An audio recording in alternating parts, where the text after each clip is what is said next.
You're about to listen to TADPOG. Tyler and Dave play old games. It's a comedy video game podcast. We would like to stress that the hosts are not experts and are really just very crass commentators.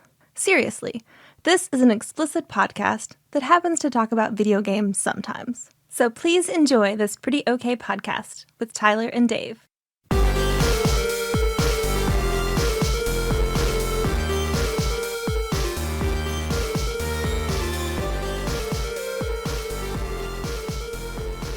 Hello, Internet, and welcome. It's a regular-ass TADPOG episode. Almost. What's the definition of a Almost. regular-ass TADPOG episode at this point? The three of us, and it's not tabletop. That's a pretty low bar, but yeah, Yep. you're right. We do meet those The old requirements. TADPOG standard, the low bar. We need another intro for these episodes that we're doing between tabletops that don't cover video games. That sounds like work. Yeah, you're right. How about we just do what we do? There we go. Well, we were kind of hit by an illness scare, so we pushed back recording the next episode of the Scott Pilgrim game for a little while. So now we're bringing you TADPOG times Wikipedia, or TADPOG versus Wikipedia Part 2. Before we get started, though, I have something for Dave. Okay. I brought you something. It's in this. I see this it's in this here bag. Is it Dan Aykroyd's Crystal Skull vodka? Yes. No, it's Indiana Jones's Crystal Skull. Well, I don't know which is worse. Probably Dan Aykroyd's Crystal Skull vodka. What There is you this? go. A little mug? Yeah, it's a mug. I know you're not. I don't know if you're a big coffee person. I used to be a big I'm coffee not about person. you drinking out of this mug. This mug is only for the significance of it. Okay. You'll see. I like see. putting things in mugs. Put things Is that in this good? mug because I wouldn't Pencils use it and for- pens I wouldn't and- use it to drink out of. Oh, Yeah, really? we'll Is get it an there. antique? No, it's not that. It's just Is it from kind of Chernobyl?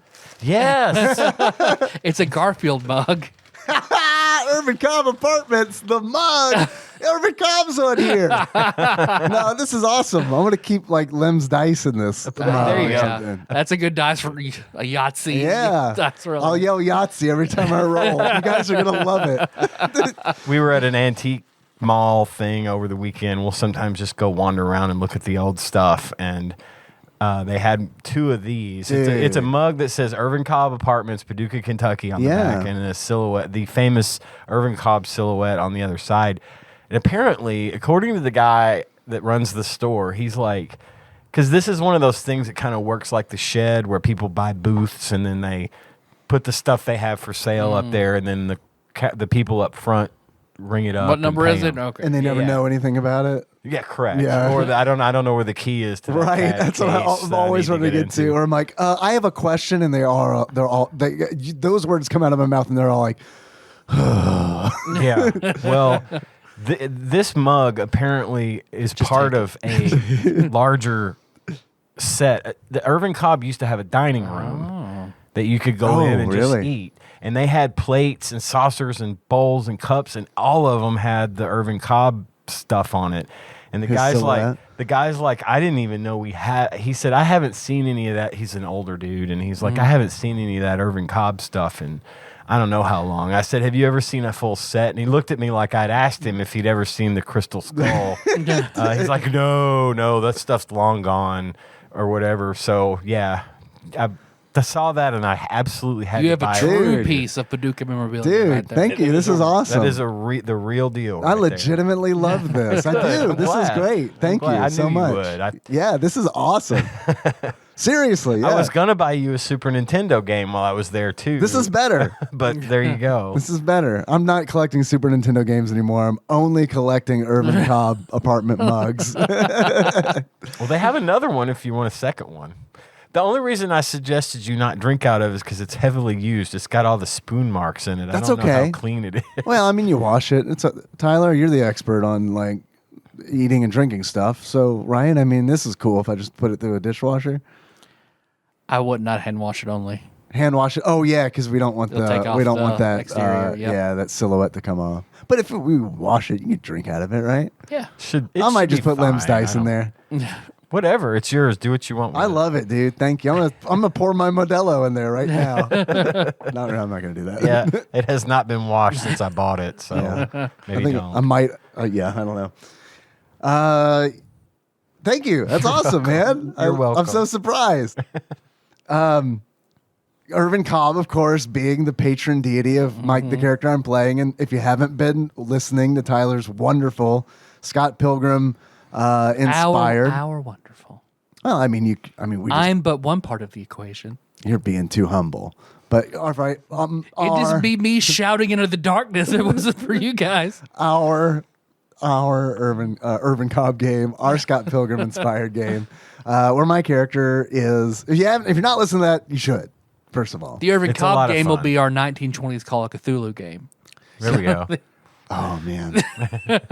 Okay, yeah, I do kind of want to. Where they summon the river monster that causes the flood. So, Homie, I do kind of want to. Now I do want my character in that game to be related to him in some way. It has to be a Bruford. There you go. Whoever All right. whoever it is has to be a Bruford. Yeah, my dad has COVID, so that was the health scare that you mentioned earlier. We were gonna do like a regular Scott Pilgrim D&D game session, which I was really looking forward to that. Yeah, me too. Really looking forward to that. Me too. But COVID has a way of letting me know on Thursdays before we record that either I have it or my father has it, who I saw over Memorial Day weekend. a reverse Jurassic Park. Yeah, it's crazy.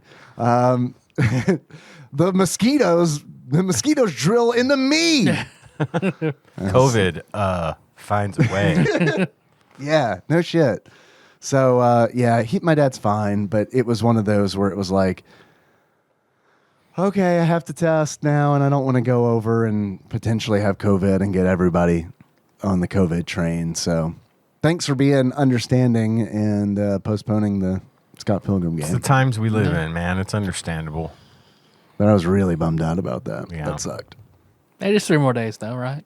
Yeah, we'll do it again. It'll be good. Do a new one.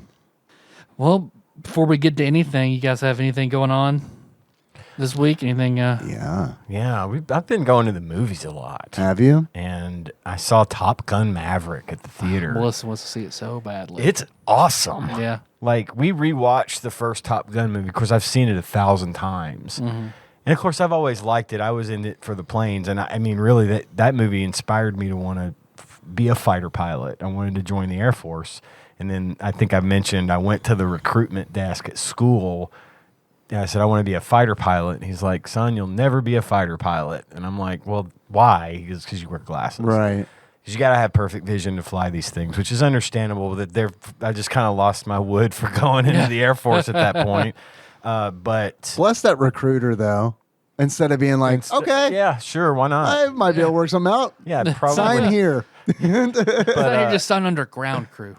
Yeah. Sir, I think this says ground crew. No, it says fighter pilot. It's clearly you're misreading it because of your glasses. I mean, if you have perfect vision, right, you can read what it says. Take your glasses off and tell me what it says. So I was really into that movie, but I always thought the 1986 one was kind of sappy and, yada yada. I haven't seen it. But I loved it for the airplanes and the action and all that. Well, Maverick released over Memorial Day weekend, and it was a huge success. It was very well received, and it is like awesome. It is so fucking good. Like I'm surprised. haven't had. Everyone on Facebook, I've read it's like, this is incredible. I have not had that much fun at the movies in a long time. It was insanely well done. And of course, with today's technology and money, they were able to really do the thing with the jets and this. I mean, they did it before, but it was like you'd see them flying in a jet, so they probably just took them for a ride along or whatever and got some, footage. These people were in these airplanes and they were being flown by, obviously, real pilots, but they made it look like they were the one. It was insanely good, and I highly recommend it because it's just a lot of fun. It's kind of important that you know what happens in the first one, and you could probably just read Wikipedia to find out. and then go see it, because it's one of those things that I rarely say this, but it's one of those things I really recommend you see in the theater if you get the chance, because it's so loud and like just in your face with all this flying. I mean, I was literally like, found myself moving with him, like getting into the action so much, Like it's and Universal Studios. Yeah, exactly. Holding my breath in certain parts, like, oh shit, what's gonna happen next? It was a really, really fun time. And Well, Tom Cruise is a lot more clear now. He's like a level 7 Zeta Theta clear Scientologist. It's the He's monotube. way better now than he was back then. He's like a little too clear. So of course it's better. There was a neat little thing at the beginning, and I'd say not really a spoiler, but if you really want the full experience, skip ahead, I don't know, 15, 20 seconds, but Tom Cruise... 20 minutes. 25 minutes. I'm going to talk about the entire movie in detail.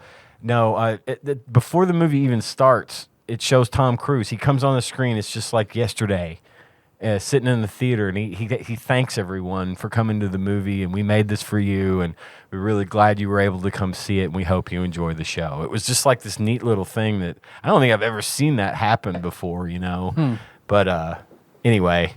I'm Troy McClure. I'm Troy McClure. You might remember me from such airplane fighter pilot movies as... Unless it's Ferris Bueller scolded you for staying in the theater. Go. It's what over. Are you doing?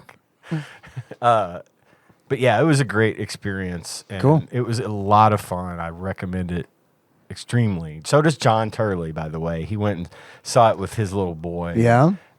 Said he was fist bumping, the kid.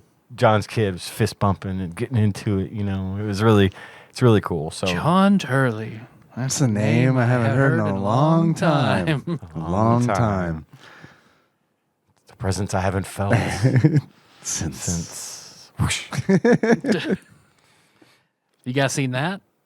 Star Wars? Obi-Wan. Obi-Wan. I haven't started it Have you yet. seen this Star Wars? Star Wars? Can you tell me more about it? Man, Meryl. I'm tired of all these Star Wars.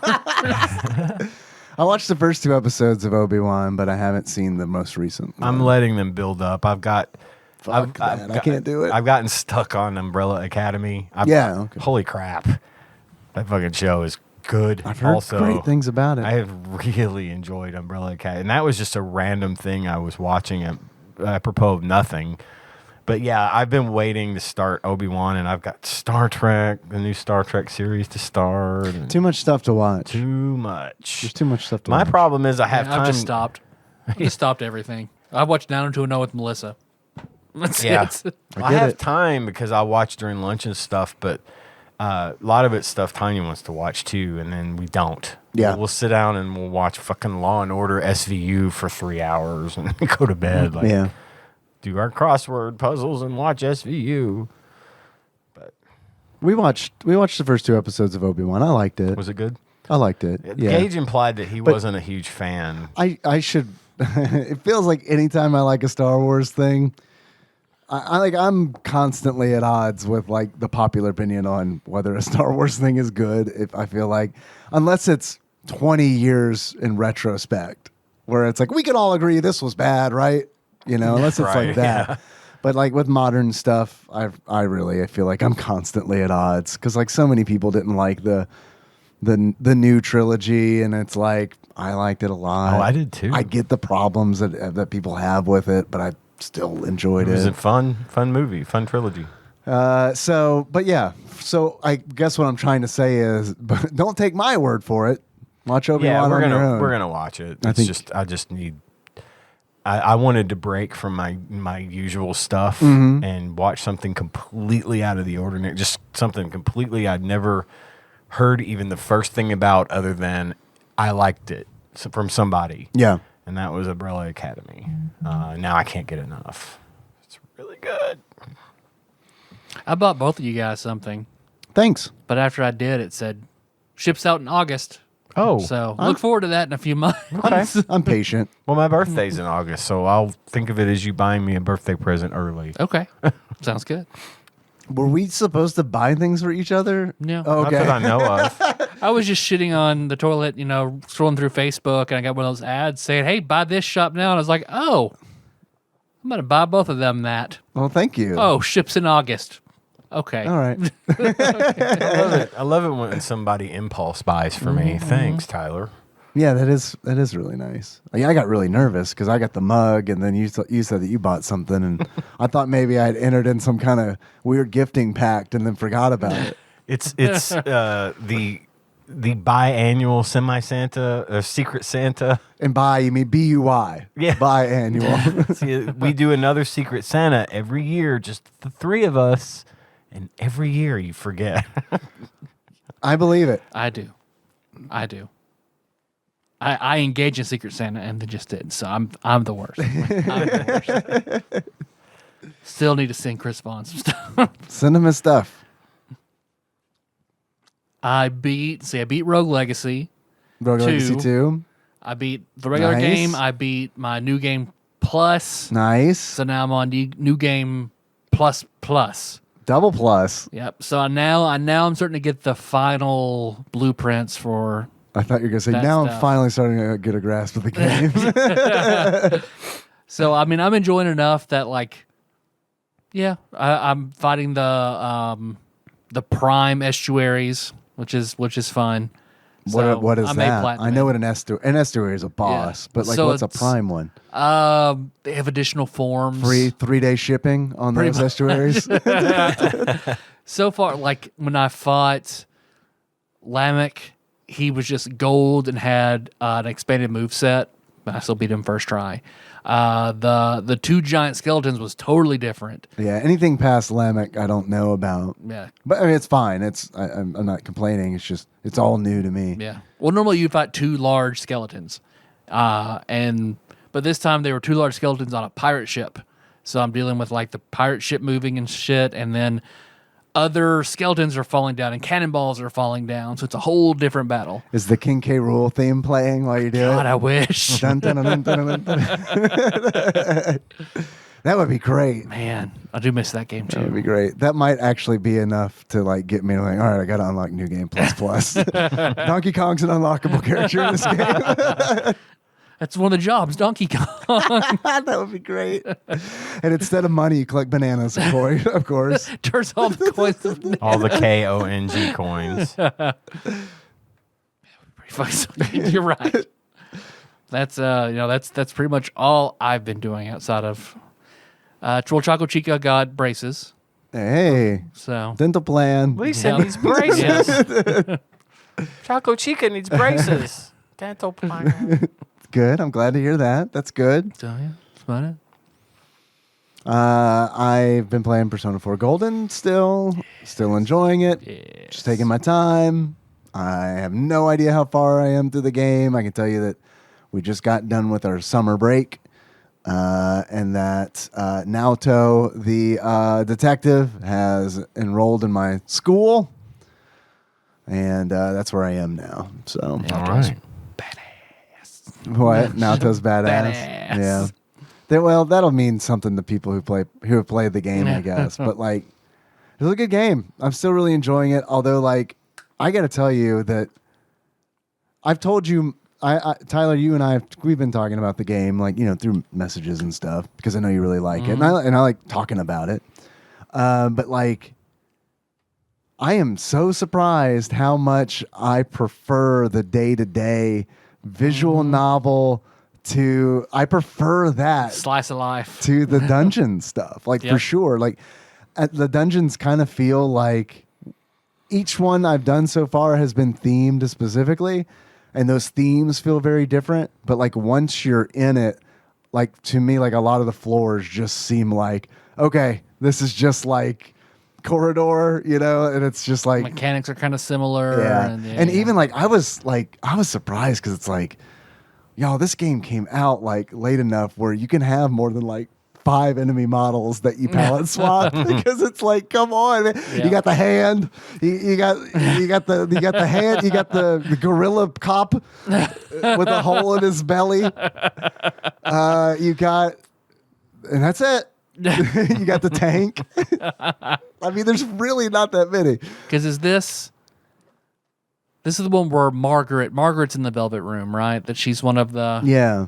Because you got the girl with the hat and the short hair. And, Yeah, her name is Marie. Marie, that's who I'm thinking. Yeah. Of. Okay. And then you've got Margaret, the blonde, and then you've got Igor, the Gargamel, shaved Gargamel. Yep.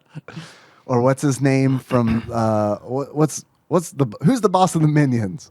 Gru? Gru. Gru, yeah, he kind of looks Kind like of a Grugamel. A little bit of a Grugamel, yeah.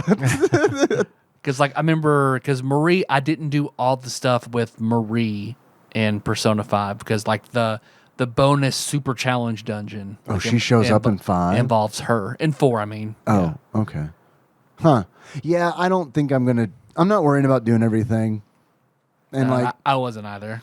I'm not just played it how I played it. I'm just gonna play it, and then when I'm finished it, when I get an ending, I think I'm gonna be like, all right, I enjoyed that game, and then I'm probably gonna set it down, and then maybe go back to it one day in the future. Yeah. But I don't think it's gonna be one of those where it's like, okay, starting it over, I'm gonna play it again, immediately. Well, I learned that lesson with Dragon Age 2 because I played through Dragon Age 2 and I was like, fuck yeah, that was good. Man, I wonder what the other side is like. Because I think I played like a cleric, like healer type. And I was like, I want to play, like I was a dwarf cleric. I want to play a human woman with a big ass sword. And I'm just going to Some big ass titties. Big ass. and I'll be evil. So I immediately restarted, played 2 chapters, and was burnt out and quit and never picked it up again. Yeah, I could totally see that happening. One of the things that I think Dragon Age Origins did so well was like they kind of gave you that experience, but like each origin story was only like 2 hours long. Yep. So it's like it was fun to play through each one of those origin stories, even though there were having like 6 of them or something like that. And it's like, but that's 12 hours of content, but it didn't feel like it. It just felt like, yeah, man, I'm just doing these and they're easy and they're breezy. And it's like, learning the lore, the game in a really good way because they're showing it to you. You're not, reading a extended prologue. So like a Skyrim book you pick up and have to flip through. Right, yeah. Which, I like that. I like that they do that in Skyrim. I think like that kind of stuff is neat too, to have books and all that. That's really cool. But yeah, I mean, when it's one of those where it's nice to be shown stuff. Yeah. Yeah. Again, in Dragon Age Origins, you really are shown stuff because it's like each of the origins are taking place in like a different part of the world with like a different race and like a different status. Yeah. Yeah, so Mage game. in the Tower is totally different than, your Elf Ranger in the Woods. Yeah, and like learning how magic works in that world, you don't need to know that. But if you go, you're right. If you go through the Mage origin, you learn how magic works in the world, and it's like, oh, that's a thing I didn't need to know, but they showed it to me, and that's very like a cool concept. I do really like the magic system in Dragon Age. I'd forgotten about it until you mentioned it. So I'm about to say I meant to play Inquisition. I bought it and started it. Was torn about what kind of character to play, and kind of got decision paralysis and just never picked it back up. I get that in games now where you get to customize how your character looks. Like the more detailed I can make a character in a character creation, the less likely I am to play the game because it is. I mean, it's like I'll start it up and it's like, oh, I guess I'm doing this for 6 hours. Yeah. I don't really want to. I would like to just play the game. It's nice to know that this is here. But I don't want to be 12 hours into the game and be like, oh, my guy looks stupid. Yeah. Damn it. It might be different if they gave you the option to go back and like make changes on the fly. Some games will. Yeah. They'll let you go back and readjust your appearance or whatever. But it's fun to make like celebrities and stuff, though. Yeah. That is fun. Yeah, you're right. The more detailed that gets, the more you want to fuck with that before you've ever even started the game. Because Nikki helped me when I was playing Mass Effect 2. Nikki helped me make Shepard, the main character in that game, look just like Matthew Fox from Lost. Nice. I remember you telling me Man, that was so much fun. We laughed so fucking much because it's like, and I was playing the game regularly, but she wasn't. She just helped me with character creation. And then like every now and then, days would go by and then she would like watch me play, forgetting that we had made the main character look like Matthew Fox. So That's his name, Matthew Yep, Fox. yep. Yes. Has he done anything since Lost? Not really. Nah, A it couple of sucks things, for but him. not much, not a lot. And then I'd say none of them really have. I guess Evangeline Evangeline Lilly's Lilly. done the most. Yeah. Everybody thought Sawyer was going to be the big breakout star, but Michael's been busy. He's done a lot. Oh, yeah? He's in a new show. Hurley was in Becker. Yeah. Yeah, but I think that was before. Before. Yeah, but did get a Weezer album named after his character. Okay, that's So something. is that going for him? But I hope none of those people. I hope none of those actors have to worry about money again after Lost. I hope. The only thing I was really hoping Sawyer was going to be cast as Gambit, because I still think, man, back then he would have been back then, yes. fucking. And also give it like 10 more years and him doing an old Gambit, I think would be great. You can do old Gambit now. Yeah, but I feel like it's You still can do too Days of soon. Future Past Gambit. I still think people would be like, "Oh, it's Sawyer," but give it 10 more years and be like, "Oh, remember that show? The Oh, show that nobody knew what was going on. That clearly somebody guessed what was going to happen, so they changed it to something bad. yeah. Sawyer was in Yellowstone Really? for a couple of seasons. That yeah. makes sense. It does. I played can see that. played a similar. I mean, he played himself. You know, Sawyer. he was kind of the same guy. What if it's in the same Lost like universe where it's, Well, this where it's guy's- like before the airplane crash? It's a flat. This guy's a billionaire. That's what he wants you to think because he's a con artist. Maybe. And I don't know if you've seen Lost. Oh yeah, I've They're doing Flash Cowboys now. Flash forward, Flash sideways, Flash Flash Cowboy, Cowboys. where everybody has a flash to being a cowboy. But they're aware of it. And they're all like, we're cowboys? all right. It's like Lost meets Quantum Leap, where they all have to become cowboys to do something good. Meets Back to the Future 3. I'd watch that. Would you guys want to take a randomizer Let's do quiz? it. I went on a safari. Do you guys want to hear about that? Oh yeah, please. Have you seen the billboards for the drive-through safari in Alamo, Tennessee? No.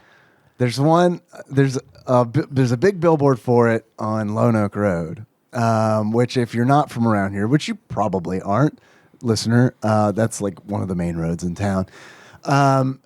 So I pass it every day going to work, and I've been trying to think of like things to do with Henry, and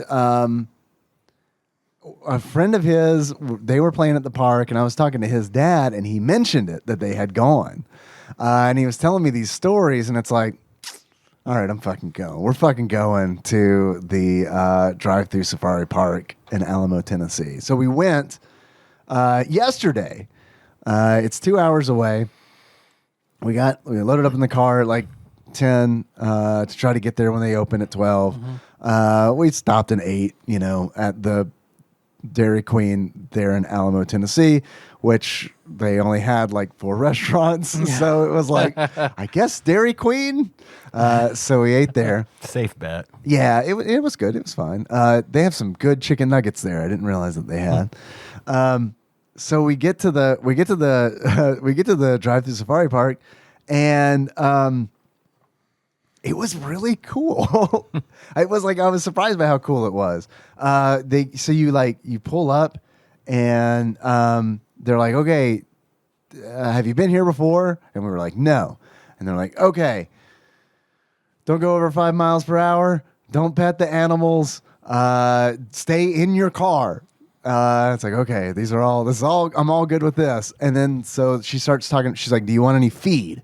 They sell feed at the the little building that we register. We brought our Dairy Queen to feed to the animals. Yeah, We're and okay. she was like, it's fine. They eat chicken nuggets. Do they right? like gravy?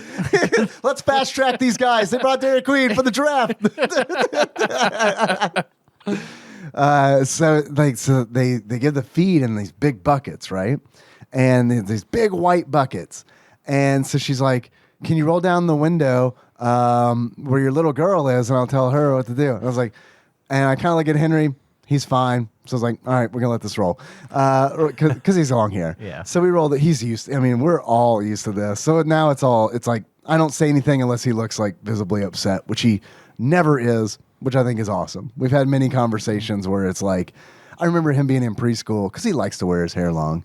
Him being in preschool and like coming home and being like, someone called me a girl. And it's like, okay, well, Are you a girl? No. And okay, is there anything wrong with girls? No. Okay. I mean, I guess just tell him you're not a girl. No point getting mad over that. So she's like, the woman, like, all right. So she's got a bucket full of feed, and she's like, okay, make sure you hold the bucket like this. And she's got her whole hand on the cylinder part of the bucket. Don't hold it like this. And then she puts her thumbs over the lip of the buckets. Because if you hold it like this, the animals will bite your thumbs. And so You'll end up like this. And she tucks her thumbs away. no, she calls a guy over. Larry, show him your hand. Does the magic trick. Then your thumb will look like this, pulls our thumb off. Henry freaks out, and we have to go home. Well, he took it like way better than Nikki did, because like she was like, Nikki starts crying. yeah, I think it's okay, sweetie. It's all right. You don't have to hold a bucket. But like, Sir, your husband is visibly upset.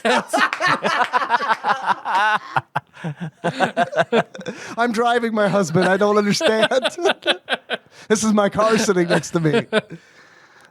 So like, Henry was like, fine. He's just kind of staring at this woman, and I was like to the point where I was like, did you understand that? Like, make sure you hold the bucket like that, okay? And he's like, all right, we're good. So we bought 4 big buckets of feed. The white buckets. They're just bright white. It's like 80 degrees out. So, and the sun's just reflecting off these buckets. And so we pull off. No plan. She gives us a map. And I was like, give that to Nikki. If she wants to use the map, it's all good. Otherwise, we're just going to like tootle around the safari park. It's like, I don't know. They got like, it's big. It's like 7 miles of like road over how many ever, I don't know, a bunch of acres. Lots of land. So we're driving, and man, right from the get-go, there's this ostrich who's like right at the gates. Like, I mean, he's just waiting at the gates. He knows where the food is. And he knows, he's smart enough to be like, I've been at the end of this road before, and there isn't nearly as many white buckets as there are at the beginning. So we're driving, and it's like, this became a theme. The ostrich just like stood in the middle of the road. I mean, it was like a highway, man. And where it's like, we're being extorted for feed. And he like, it's crazy. Like, I knew these animals were big, like all of the animals we saw. Like, I knew they were big, but like, they're fucking huge. Like, they're really big. So like, we're in my Honda Accord, my off-road vehicle, and also my wife. And it like, so this ostrich is like looming down, and I can see it like, I mean, it was like T-Rex Jurassic Park style, because like this thing's got huge eyes, and it is literally like looking into our windshield. And like, I could see like from its perspective, like the Terminator, like when he's like calculating, he's like scanning for white bucket, and then like he's white bucket found. And so we got to feed it so it will move out of the way. So Nikki feeds it, and this thing doesn't know how to. You think it'd be better at eating the food? It's just in there, like just like pecking at it, and it's like it's going everywhere in the car, and it's like, all right, I guess this is what we're in for. But we're having fun. Like, Henry's laughing. It's like, okay, this is good. So we drive a little bit, and I promise I'm not going to do this like in excruciating detail. I'll try to hit the highlights. I'm fine with it. Take us on the journey, Dave. So like how much food is still in your car? a lot. And I'll tell you this. I sent Nikki a text message earlier where it's like, I'm glad I didn't wash the car yesterday because it rained so much today. But by the time we left that park, I had so much animal snot on my windows and on the side. And if you look at my, like, when we're done recording, we'll go out, I'll show you. We're like, I hope this will buff out. We're just like a horn, like just like scrape the side of my car. There are a few perverts that must really love the safari park. So, so we get in there and we get past the ostrich who greeted us. And the ostriches, that's a theme. They just kept showing up. And like it got to the point where it's like, all right, guys, we're done feeding ostriches. So we're like, you're cut off. That's why the one went to the front. He's like, yeah, everybody says that. If you don't get to the front, buddy, You're not tired of me yet. I was real excited to see the zebras because they have zebras there. And so we pull in past the ostrich, and on the horizon, I see zebras. And it's like, okay, zebras, want to hit the zebras up. So, but before we get there, we had to take this long, like winding road, and it's all good. There are a bunch of they had so many deer, like not like the deer not like roadkill deer that you see all the time, but like just different species of deer, like I guess like antelope and stuff like that. And they're like everywhere. They're everywhere. Like it's like when the woman was like, don't drive over 5 miles per hour. It's like, I don't have the option. I'm essentially just like slightly nudging. I have to like nudge animals slightly and like to get them to move. Yeah, because they're just like, I mean, you're going to feed us, right? And it's like, we have 4 buckets. And at one point, I had to like throw it in reverse to like drive around a bison. And it was just like, I'm putting it in reverse. I'm like, I need everybody to look behind me and make sure that there's not a small deer or something that's just like, oh, is this hole where the hot air is coming out? Is this where the bucket is? Didn't kill any animals, thankfully. Good.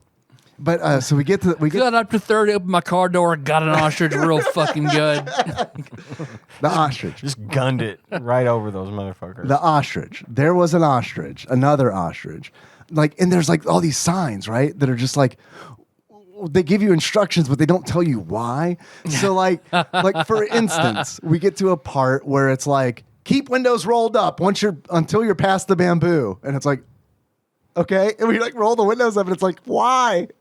And then like, there's an ostrich there. Apparently he didn't get the memo. And he's like looming above, like we're backed up because like we found out, I guess, no, actually we didn't find out why. Past the bamboo is just like llamas. I mean, it's just llamas, like so many goddamn llamas, like a ridiculous amount of llamas.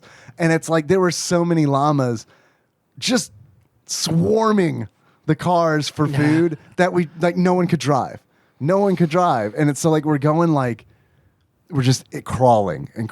And so like, as we're crawling, there's this one fucking ostrich, man. And he is just like, he did the Terminator vision.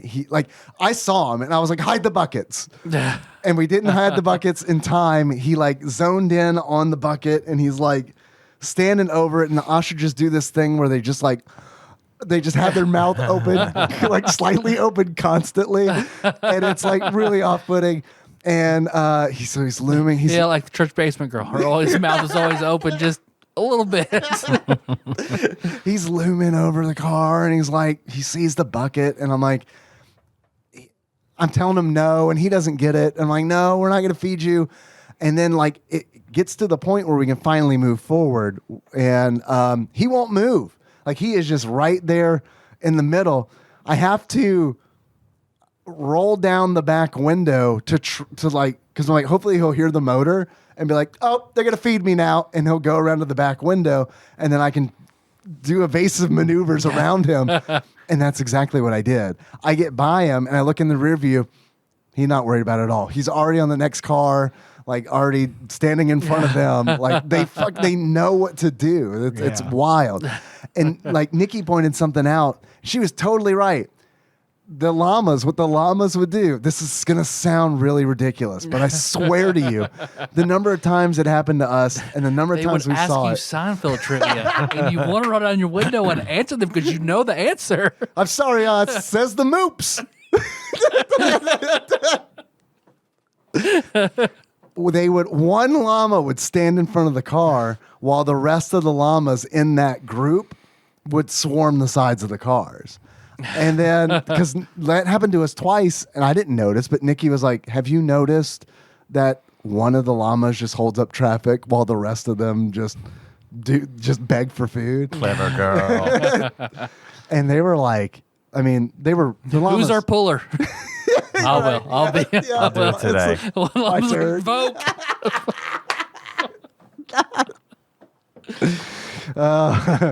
What that one drop? Just more feed.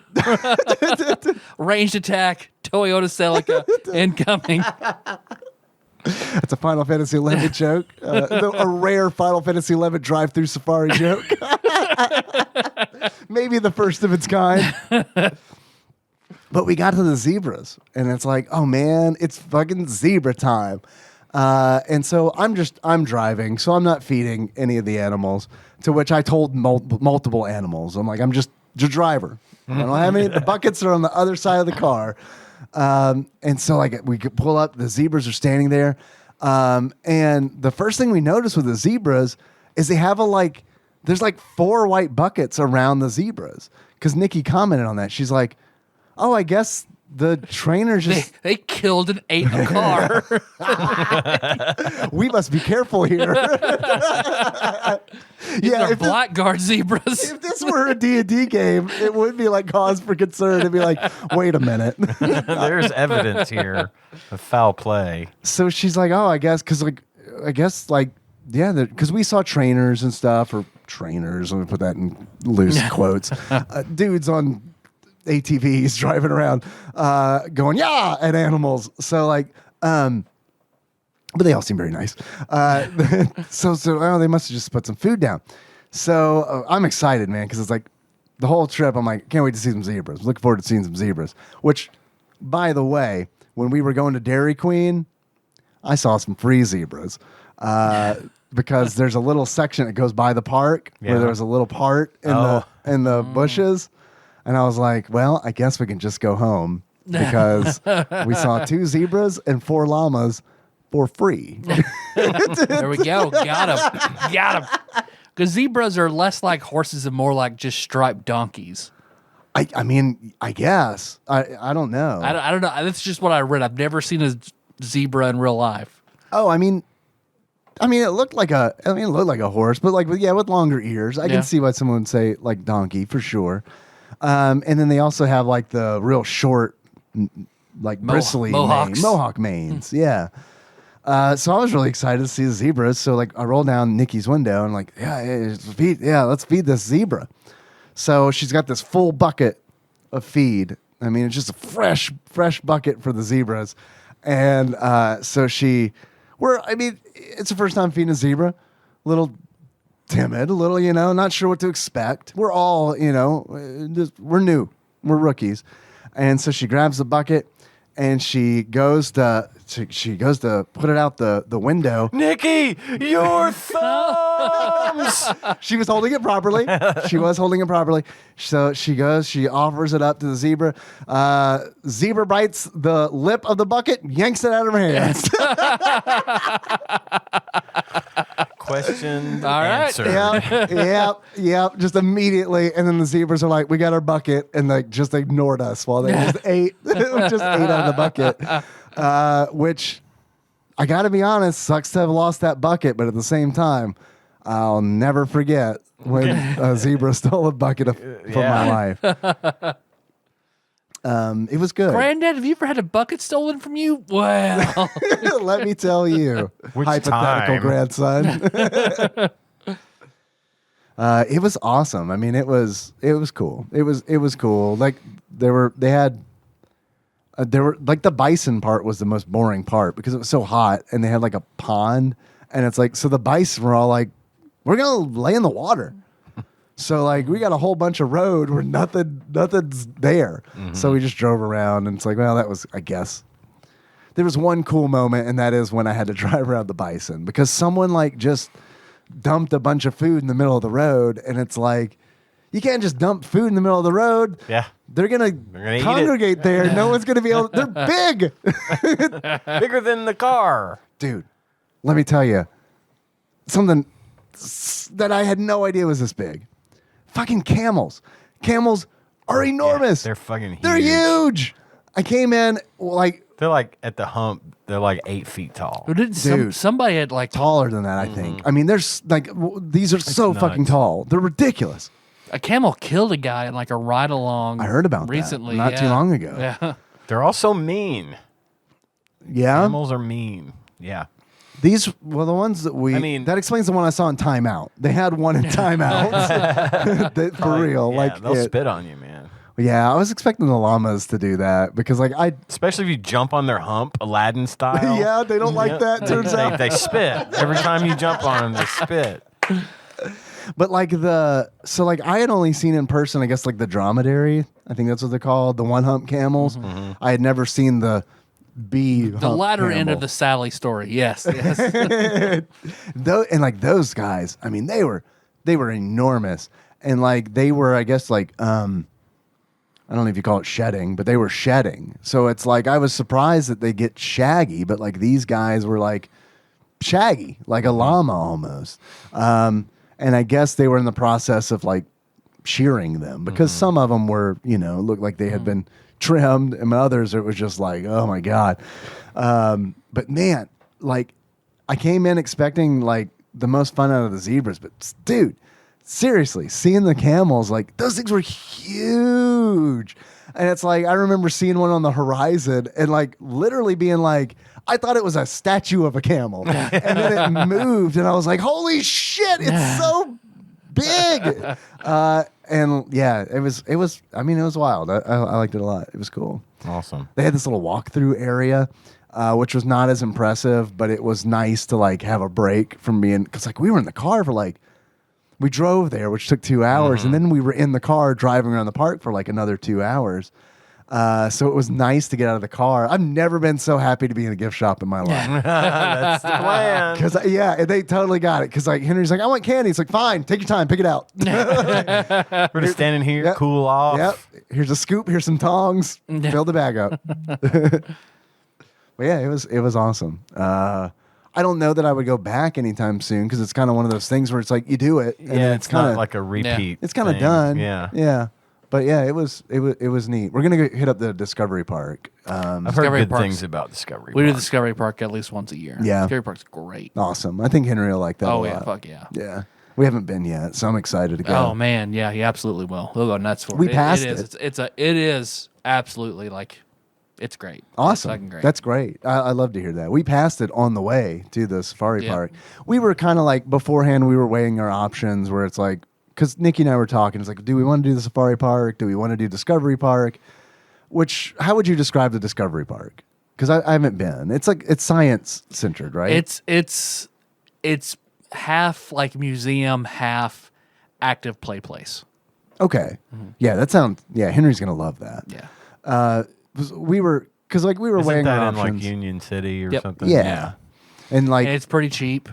yeah. So like that's why we'll take all the kids for a day at the Discovery Park for super cheap. I see like they've got new hotels there, which I guess they popped up after the Discovery Park, but like they gotta get more stuff there because it's like my mom, like I was telling my mom earlier today, like, how things went at the safari park and that we're planning on going to the Discovery Park soon. And she was like, oh, you might want to stay and like do 2 days. And I was like, I don't know that there's enough to do 2 days. And there's nothing else in Union City, right? If you got there early, you could do it all in one day happily. Yeah, I think, that's It's still fun to go back. We've been back multiple times, but yeah. cool. I'm looking forward to that. We went to the safari park first just because it was like, I told Nikki, I was like, I want to see some animals. I haven't seen any animals in a long time. I want to see some animals, and I think this will be fun. Yeah. So. I know Anna went to I think it's the one, the Alamo Safari Park. Yeah. She was talking about. That explains her lack of thumbs. Right. They're just gone. She won't talk about it. Because when Now we we understand. so when she turned 16, she wanted a car. Her and Melissa were looking forever. She found a Chevy Cruze that she liked. We bought her a Chevy Cruze. She loved it. That was her car. Her boyfriend had like a super badass speedster type car, and it had like I forget what kind it was, but it was a special super turbo edition. But like you would go through oil like crazy in it. So he didn't check it off enough, ran out of oil, locked the engine up. It was done. So they were going to put a new engine in it. While they were doing that, they got him like this badass Subaru SUV. So That is not how that would have played out with me. yeah, Sorry, you're walking until you can afford to replace the engine in your car yourself. Yeah. well he had In he your had a, Mazda 626, that's worth $2,000. he had a super badass truck that he loved, and then his parents talked to him into getting the super speedster car. So he reluctantly gave up his truck to get the speedster car. I guess didn't know all what all it took. So locked the engine up, got in the SUV. Whenever the car was fixed, then they had this SUV. So like, hey Anna, you want this car? So she's like, okay, yeah. So then we had the Cruise. It's like, okay, well, that's a pretty badass SUV. Okay, you're 18. I get it. So whenever she wanted to go to the safari park, she called Melissa and was like, hey, I don't want to take this car to the safari park. Can I take Right. the Cruise? And Melissa asked me, and I was like, no. Like, hey, Tyler, that shitty car you bought me, can I Yeah. take it for the animals to rub on? No. Yeah. No. They're definitely gonna rub on it. They're definitely gonna rub on it. The little scratch I have in my car will probably buff out. But I'm surprised. Like, I mean, so many like horned beasts. I mean, it was like because they have all those deer, and they're not like I wouldn't say domesticated, but they're definitely used to cars and people and like, getting up and close and getting their food. So This would be bad when the deer and the camel crossbreed and you get these giant 40-point camel deers that are just like turning over cars. And Princess shit. Mononoke style Yeah, in beasts. the buckets. They learn how to talk, but their only word is bucket. They're stepping over the fence. Bucket. Take over Union City. They get intelligence of the Discovery Park. They know bucket and Onisan. Eduardo.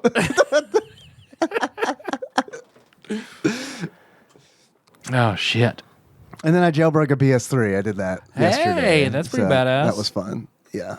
I don't have a lot of info on that yet because I literally just did it, and I haven't had I got custom firmware on there, but I haven't really had a lot of time to actually enjoy the custom firmware. I just got the installation done. Was like, I'm tired, and went to sleep. So I've got tons of PS3 games in there that I can't play, so you're welcome to any of them. no, you don't have a PS3. They all died. It was malfunctioning. My old one died. Yeah, I've got the fat one in there, but it was like before I got the PS4, it was on its last legs. It's been sitting there for like 2 years. It's probably dead. It's a fat. Do you know? We'll talk because you might still be able to we might still be able to do something with that. Okay. Because the one that I got, I had a PS3 and it died, but it was a PS3 Slim. So I've been kind of wanting to get a replacement for that anyway because PS5 can't play PS3 games. Unfortunately, yeah. So it's just all right. Well, if I'm Which I have more of than anything else. yeah. Well, that's why I was looking at your PS3 collection earlier. I was like, oh, PS3 games Tyler has. So I was like, man, I also need to get a PS2 because my PS2 isn't working. So what I decided to do was get a PS3 Fat that had the built-in PlayStation 2. Yeah. Which is called the Emotion Engine. So it's I got the PS3 that can play. It's backwards compatible, hardware backwards compatible with PS2 and PS1. That's nice. Damn. So I was playing a little bit of Silent Hill on it last night, just enough to test it, because that was the retro, the Discord Retro Club game of the month that I started to emulate on my PC, and I was like, it sucks. It's fine. It worked, but it was just kind of I don't know, man. I guess I just didn't trust it, honestly. I guess that's why, because anytime I emulate something, I worry that my save's not going to save, or so many times I remember emulating Super Nintendo games, and obviously this is my own fault, but accidentally saving a state over something that I needed. And it's I'm fucked. So it's I don't need all that power. I can't be trusted with it. So yeah, I mean, it all seemed to work fine. I'm excited. There's so many PS2 games that like, and PS3 games, but a lot of PS2 games that I feel like I just didn't get to experience because while I had a PS2, I only had money for like 4 games. Yeah. No, I get that because I bought that Dragon's Crown for us to play. Yeah, I still got it. I own, I think 3 copies of Dragon's Crown. I think I own a Vita version. I think I own a PS3 version, and then maybe I think they had a re-release on PS4. I think I have 3 versions of that game that I have not finished. Yep. I've started each version and not finished. So, thanks for letting me talk for an hour. Story. I hope everybody listening enjoyed nonstop me talking about shit you don't care about. That was a good story. That was a really good story. But we should look at your PS3 Fat because if we can get that working, I mean, we could Hell yeah. put some custom firmware on that bad boy. That'd be pretty nice, Get actually. get some good stuff going. No, I love that. Well, you want to meander down this quiz a little bit? Yes. What's the premise of this again? So I pulled up Wikipedia. I started with what the article of the day was, and then just went kind of picking things at random that then evoked an image that I would ask a question about for all of us, sort of a get to know you sort of question based entirely off whatever random page, whatever rabbit hole I went down on Wikipedia. So as we stopped last time, I had started with the Nazi party and we ended up in Mardi Gras. As you do. So we were all... We ended up in Mardi Gras? Yep. Yeah. I thought maybe it was Bourbon Street. Really? Man, I must have been drunk by the end of that. And I'd followed an organization called like the Daughters of Nyx, who were like a singing organization on Bourbon Street. So that made me think, Nyx, okay, we've been playing Hades. Who is your favorite Greek god? We did that one. We did that one? We did that We one. talked about that? Because I remember answering Poseidon. Yeah. Or was it? Yeah, I think it did. Mine would mine would be Dionysus, but like which I may have if I didn't think you did. If I didn't answer it that way last time, people change. I'm drinking a beer right now, therefore celebrating Dionysus. But yeah, like that also ties into Mardi Gras because of the whole like king of the parade. Yep. The Roman version of Dionysus? Bacchus. Yeah, Bacchus. Yeah. So have you been to Mardi Gras? Yeah, I've been to Mardi Gras. Not like any time where I was old enough to like really enjoy it, but like I remember seeing some bare breasts as a 7-year-old at Mardi Gras, and I was swiftly escorted away from that from that parade once it kind of got a little wild. Well, that was probably my next question, because of course my favorite Greek god is Hermes. Same for Maul. Hermes is great. My boons and Hades favorite are Hermes is awesome. Hermes would be Lem's, I think. If Lem's favorite. Yeah.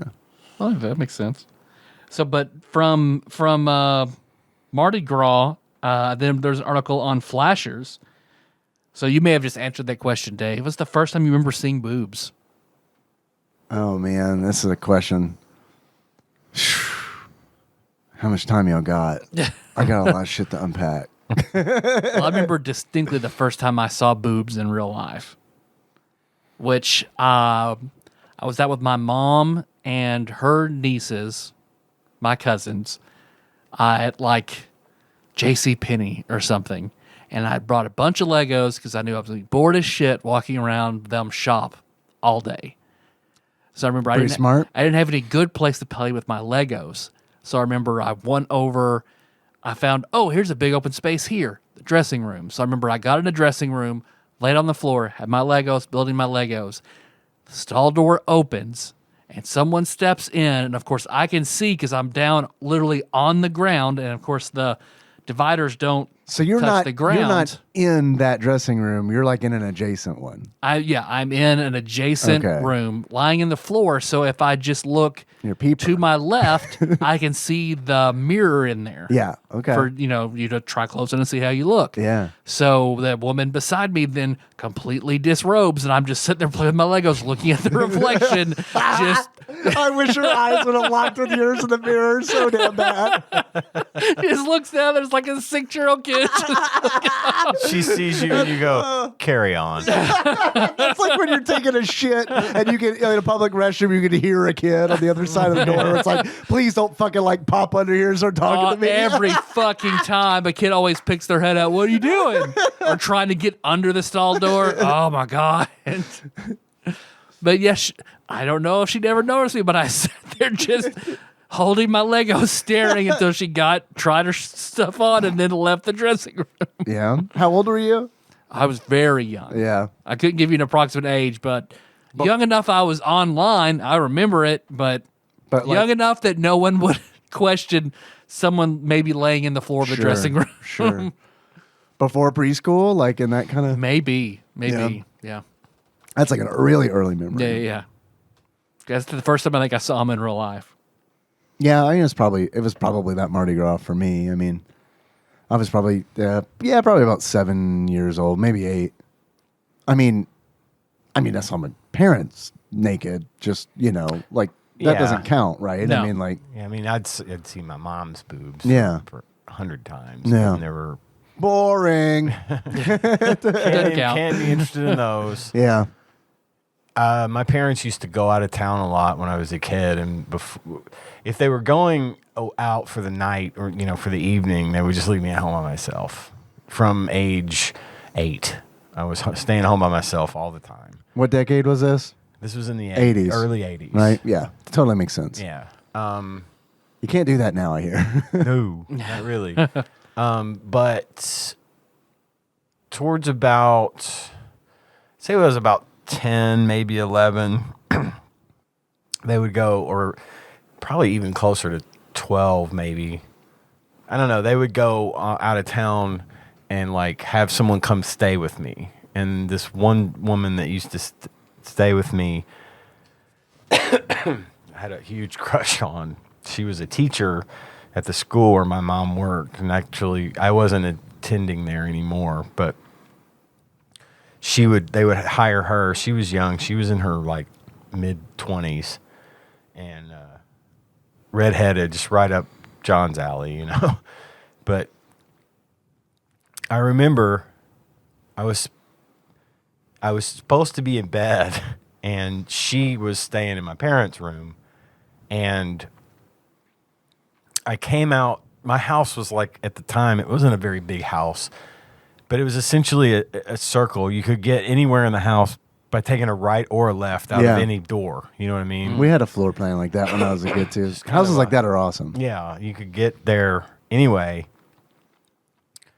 And I went into the kitchen from my room, which was at the front of the house. My parents' room was at the back of the house. And I was going to go to the kitchen, and so I went around through the living room and into the kitchen, and I heard, "Wham, wake me up before you go." I was like, is he saying a door slam or the band? The band Wham coming from the radio in my parents' bedroom. Uh-huh. And I walked through into the den, which was adjacent to my parents' bedroom, and there she was, dancing around in a white T-shirt and underwear to this song. Just dancing around in there, having fun, getting ready for bed, whatever. I was about to say, I mean, you didn't really answer the question I'm about to ask, but why? She was just having fun. I don't know why. She was just dancing. I don't know this woman. But maybe that's her routine. She do likes people to dance dance while she gets ready for bed. 9:15. That's wham o'clock. Yeah. All right. Maybe she got in the groove when she was listening to the radio. I don't know. Yeah. I mean, I'm not trying to judge this woman, but it at that moment, kind of sounds like, maybe she wanted you to join in or something. no, I was supposed to be in bed. She was supposed to be, but then she turns the wham up. I can tell you. Can't get my fucking hit. Turn this wham up. Take my pants off. I can tell you that she didn't want me to see her. Because just as she took her shirt off and turned around and saw me, she took her shirt off to. I cannot explain this woman's actions. I don't. You're looking at me like I'm fucking crazy. No, you are not crazy. She, maybe you, not at all. I can't imagine being in someone else's house, taking care of their child, be like, time to take my dick out. He's in bed. It's dick out dance time. Put Nirvana on, take my pants off. I guess she had too much faith that I was sound asleep because. I walked into the living room or the den and stuck my head around, and she had just taken her shirt off. I guess she was getting ready to put her nightgown on or something. Oh, okay, and okay. Saw her boobs, and she saw me and screamed, and of course, covered herself up. It was like, "Why are you in it? Why are you up?" I'm like, "I wanted to get something to drink. I'm sorry, but not really, because you're really hot. And those are awesome." I have more questions for you. What are you doing? I live here. That was my first time seeing boobs. All right. How old were you? I want to say 11 or 12. 11, 12. 36. I used to always try to, always try to flirt with the babysitters. Oh, yeah. Man, my perspective is all screwed up when I'm 7. I don't know that all of my babysitters were gorgeous, but in my perspective, they definitely were. Mm-hmm. Yeah, they were. They were. And I wanted to oh boy. Gotta get your practice in. Just be around them. You know what I mean? Yeah, I do. Just be around them. I had a number of actually really hot babysitters growing up because they always worked at one of my dad's jewelry stores. So they would be young or just out of school or in college or something, and mom and dad would go out, and dad would be like, "We need a babysitter," and they'd call Felicia, and Felicia would come over and sit with me, and boy, Felicia was something. And this is when I'm like 6 and 7 years old, and prime babysitting. Definitely age. working my moves on this girl. Yeah. You know what I mean? Yeah. And she loved it. She thought it was the funniest thing. Yeah. I was being serious. Right. No, we definitely we're on the same wavelength. Yeah. This little piece of dick can't fuck. Yeah. Do not laugh. Look, sometimes things happen to it that I don't understand. Maybe you could help me understand. You're a grown up. I remember there was one babysitter that, I wanted to flirt with. I remember she was coming over. My parents had left. She was there. And she had mentioned something about cologne. And I knew there was one cologne in my dad's. It's Stetson. It has to be. No, not. Brute. But there was one cologne I was not supposed to touch. It was too expensive because sometimes I'd get one spray if we were going to church or something of dad's cologne. But he had one that was like, no, cologne. it's too expensive. Because dad, he wouldn't spray it on himself. He would spray it on the cap and just barely touch the cap. And I remember I'm going to use that. I'm going to use the expensive stuff. I'll just throw my clothes. They'll never know. So it was Joop. Oh my Remember goodness. Joop. Is it a salt and pepper lyric? It's like I want a Joop. J-O-O and an upside down P and exclamation mark or something. I do remember that. I'm looking this up right now. I remember I fucking coated myself in Joop. And walked out and she was like, "Oh my God." That's pretty sexy, isn't it? What is that? I was like, Joop. She's like, I love Joop, but that's a lot of Joop. I love Joop. Take your pants off. Joop. You can get it at Walmart. Yeah, it makes a lot of lines up. Actual retail value of Joop at Walmart, $21.49. But maybe 1994, it might have been different. not adjusted for inflation. But I don't know if it has changed since. Oh, then. that is exactly the same. Nice. Dad had a little burgundy cap, and he would just barely touch his neck on either side before we go to church. Father's Day. Tyler, you need to get your dad some Joop. I really think he has the same bottle in there. I really do. He had 2 colognes of memory, Joop and Dracar Noir. Dracar Noir, yeah. I remember getting a bottle of Dracar Noir from my aunt when I went to her for some girl trouble I was having. And I think her response was, this is not what she said, but now as a 40-year-old man looking back, her solution was, I'm going to give him all of my husband's cologne that I don't like. And Drakkar Noir was one of those, along with Stetson. I only ever wore Polo. Polo, By Ralph Lauren. Yeah. It's still around. It's kind of like the Chanel No. 5 kind of thing where it's been just this one, you could still buy it. Yeah. It's like Jupe. You could still buy it.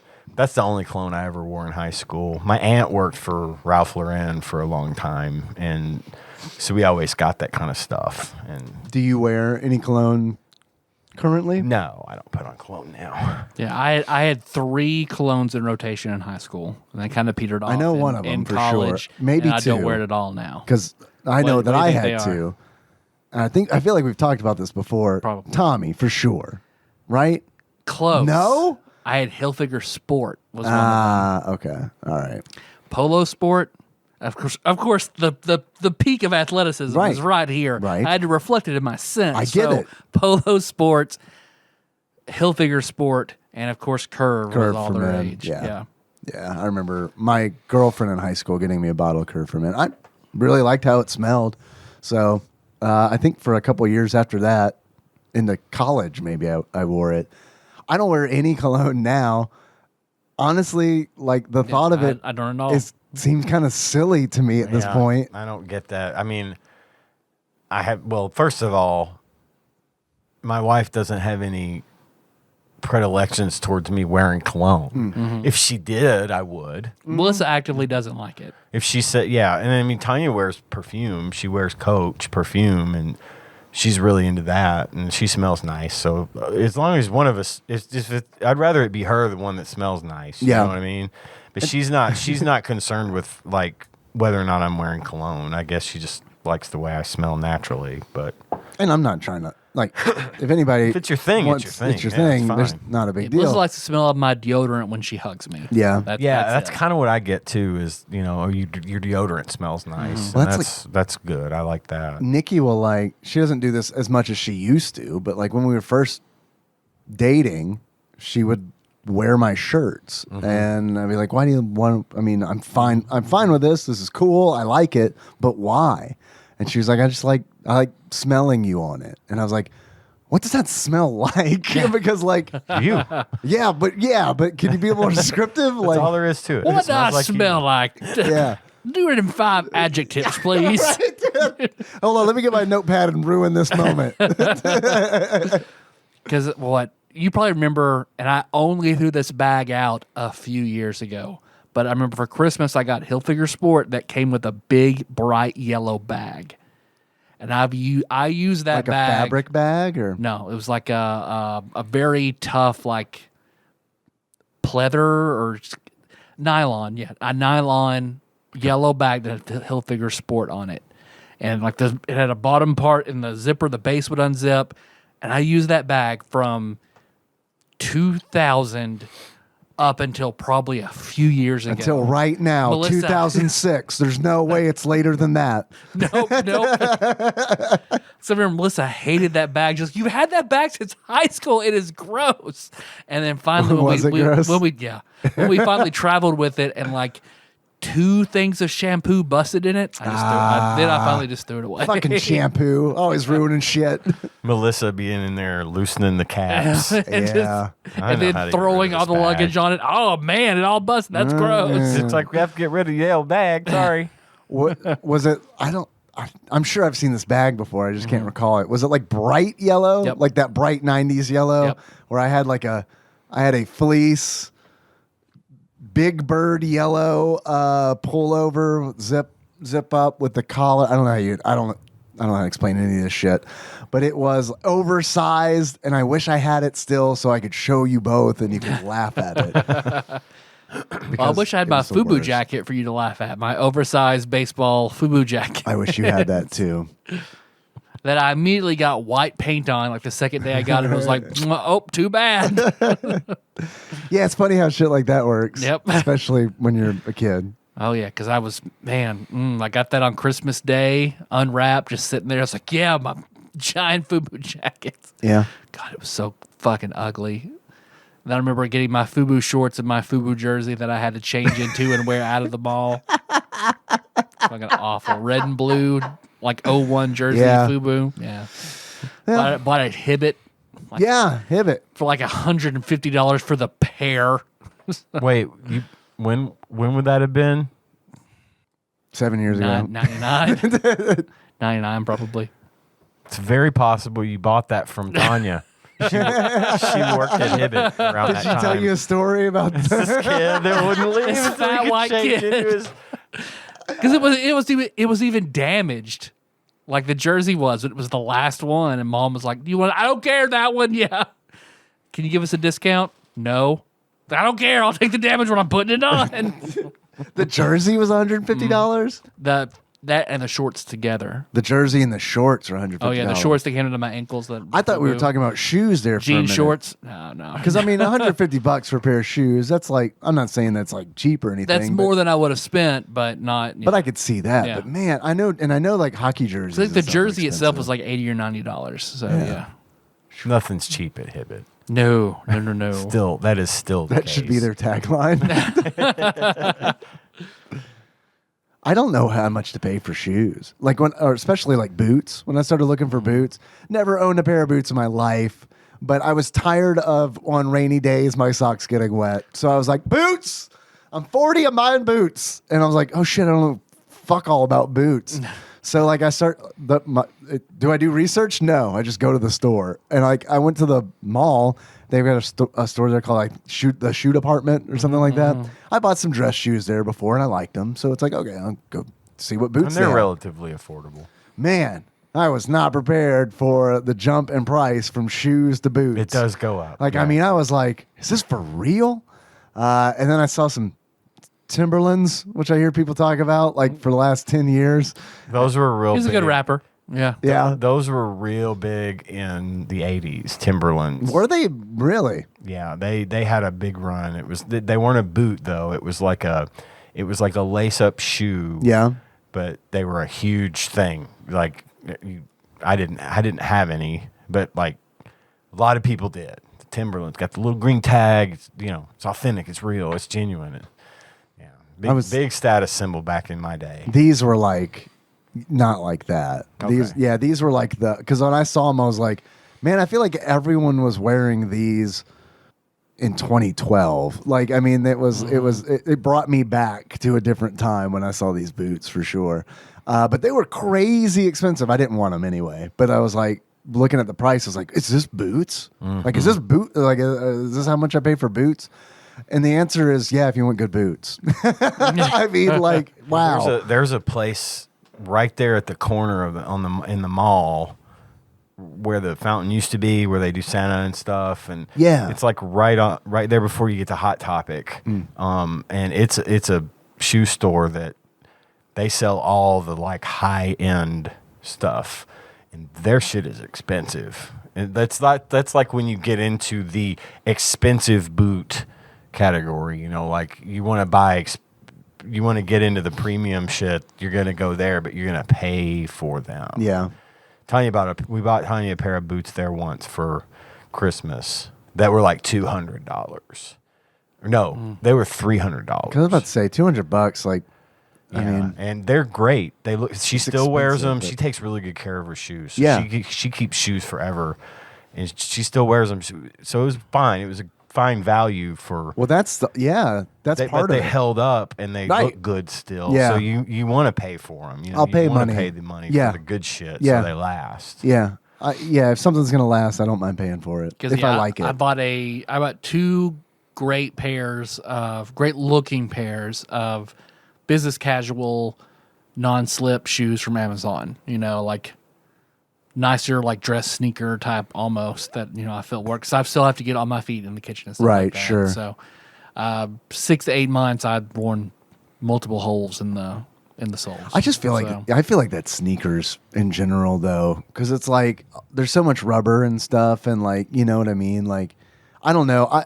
It's been rare for me to own sneakers and wear them regularly for them to not just wear the fuck out. Like even like Nikes and stuff, which I don't know if that's good sneaker or not, but that's just what I buy because I saw a bunch of commercials when I was a kid. I only ever buy Vans, and when I'm buying sneakers, that's just high top Vans. It's always been my go-to. My latest acquisition that I fucking Tanya says you should get a pair of these. You ever heard of Hey Dudes? I used to love that show on Nickelodeon. I know, which the reminds same name me of a as the story. show, but this is a Hey Dude. That's a Hey Dude. It slips right on. It's got a nice, soft, cushiony thing. Yeah, I like the look of that. I wear these every single fucking day. These are the shoes these are my Mr. Rogers slippers. I come in. There you go. As soon as I get home, my dress shoes come off and these go on. It was rainy today, so I wore the boots I bought. Go. Well, the Hey Dudes have been great because they're kind of expensive, but they hold up and they're very, very comfortable, and they're just great for wearing around the house, wearing up to Walmart. It looks like a comfortable shoe. I wear them everywhere, but like if I'm going to be out and about and I want to dress up a little bit, more than just wearing slippers, or if I need to be doing some real walking, I'll put on my Vans, my bright red Vans. I wear black Chucks, but not nearly as much as I used to because I don't wear them to work, and most of the time, I'm at work. And when I'm at home, it's like I don't want to wear shoes. Right. You kidding me? So, but man, you saying "Hey Dude," of course, reminded me of the Nickelodeon show "Hey Dude," which reminded me of a story I meant to tell you weeks ago. The day that I took the COVID test, when I had COVID, I was really, really, really tired. I never had a fever or anything like that, but I was just really tired. And I remember I was in bed and I'm waiting to go to take my test at Walgreens because it's like, well, I weekly tested positive, like I had a real faint line saying I was positive on the at-home test. I want to have a professional opinion. So I'm waiting to do that. I'm like, man, I'm tired. And I put on YouTube. I'm looking for something to watch. And I'm like, okay, this is, it was an old Nickelodeon show. I can't remember which one it was that I used to watch. So I started playing it. And the reason I don't remember is because I fell asleep immediately. Like immediately, I'm out. And then I remember like waking up and it was the weirdest fucking experience because the video that I started had ended and YouTube was just taking me on its ride, right? And so I wake up and it was showing me Snick, which was Saturday Night Nick, which I remember Snick. I used to watch and love.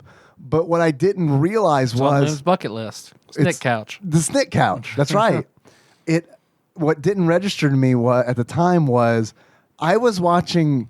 YouTube was showing me episodes, like it was like a 2 block of Snick. Someone had recorded this and then uploaded it to YouTube years later. And I'm watching it and I see this they do like promos for it and stuff. And I see the Snick promo and I remember waking up and seeing it and be like, oh yeah, I love Snick. And then it goes, but it was recorded 2 years after I stopped watching Snick. So it was all like this bizarre alternate universe Snick where it's like, what am I watching? Where all that had like Danny Tamborelli on it. Yeah, and shit. No, it was crazy. And all these shows where it's like, this wasn't as good as the Snick I watch. Well, obviously it was. It was just perspective has changed a little bit. But I remember just coming in and out of consciousness and just being confused every time I'd wake up. Where it's like, what stupid show is this? What is going on? I don't know. Canadian Snick. I don't know. Think about it. Yeah. So let's see. From Flashers, I was at exhibitionism that mentioned being illegal in places. What interesting brushes with the law have you had? In places, exhibitionism's not across the board illegal. I would talk about other countries where it wasn't, and I see. And the law being where some people would protest topless and gotcha. A whole big thing. I wasn't questioning the facts. I was legitimately like, where is it legal in the United States? Those poor women in that state. I've talked about the night I spent in jail. Yeah, with the Crypt Keeper. Yeah. Oh my God. The more it is, I think he was a plant to scare kids straight. Yeah. He was And an that he was animatronic. You're so scared you don't realize it's just like a broom with a paper plate on it, hay glued to it. When the sun comes up the next morning, you're like, oh, fuck. They got me. I got. Because they were all like single cells. So I don't know why they put me in there with this one dude, so I feel like it was a ploy or something. Yeah. So I could be wrong. He could have been, the most dangerous man in Marshall County, and the judges keep him in there because if they let him out, they're all going down. So I don't know. Maybe. You never can know. I've had a couple. Yeah. I told you about the one where Gage was throwing the big party and the cops showed up, right? I don't think so. Gage was 16, 15 or I'd say 16, maybe going on 17. And I was still working at the casino, and I came home. I worked mid-shift, so I came home about 10 o'clock. Well, it was about 9, 10 o'clock, and Tanya had said, we're going to have a party. Gage is going to have a party. Gage is going to have a few people over.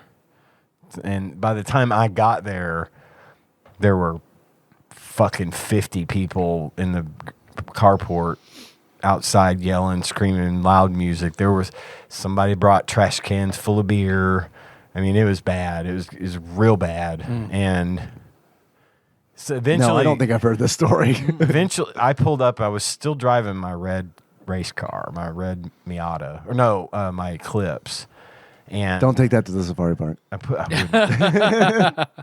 I pulled up, and this fucking thing was out of control. And at one point, Tanya was inside with a bunch of kids as well. They were all in there, kind of. That was the chill out. They maybe had too much, or they needed a little nursing, something to help them. And Tanya was in there kind of taking care of these kids. Feeding them bread. Give them something to eat, making sure they don't freak out or get too drunk, or if they need to throw up, give them a bag to throw up in.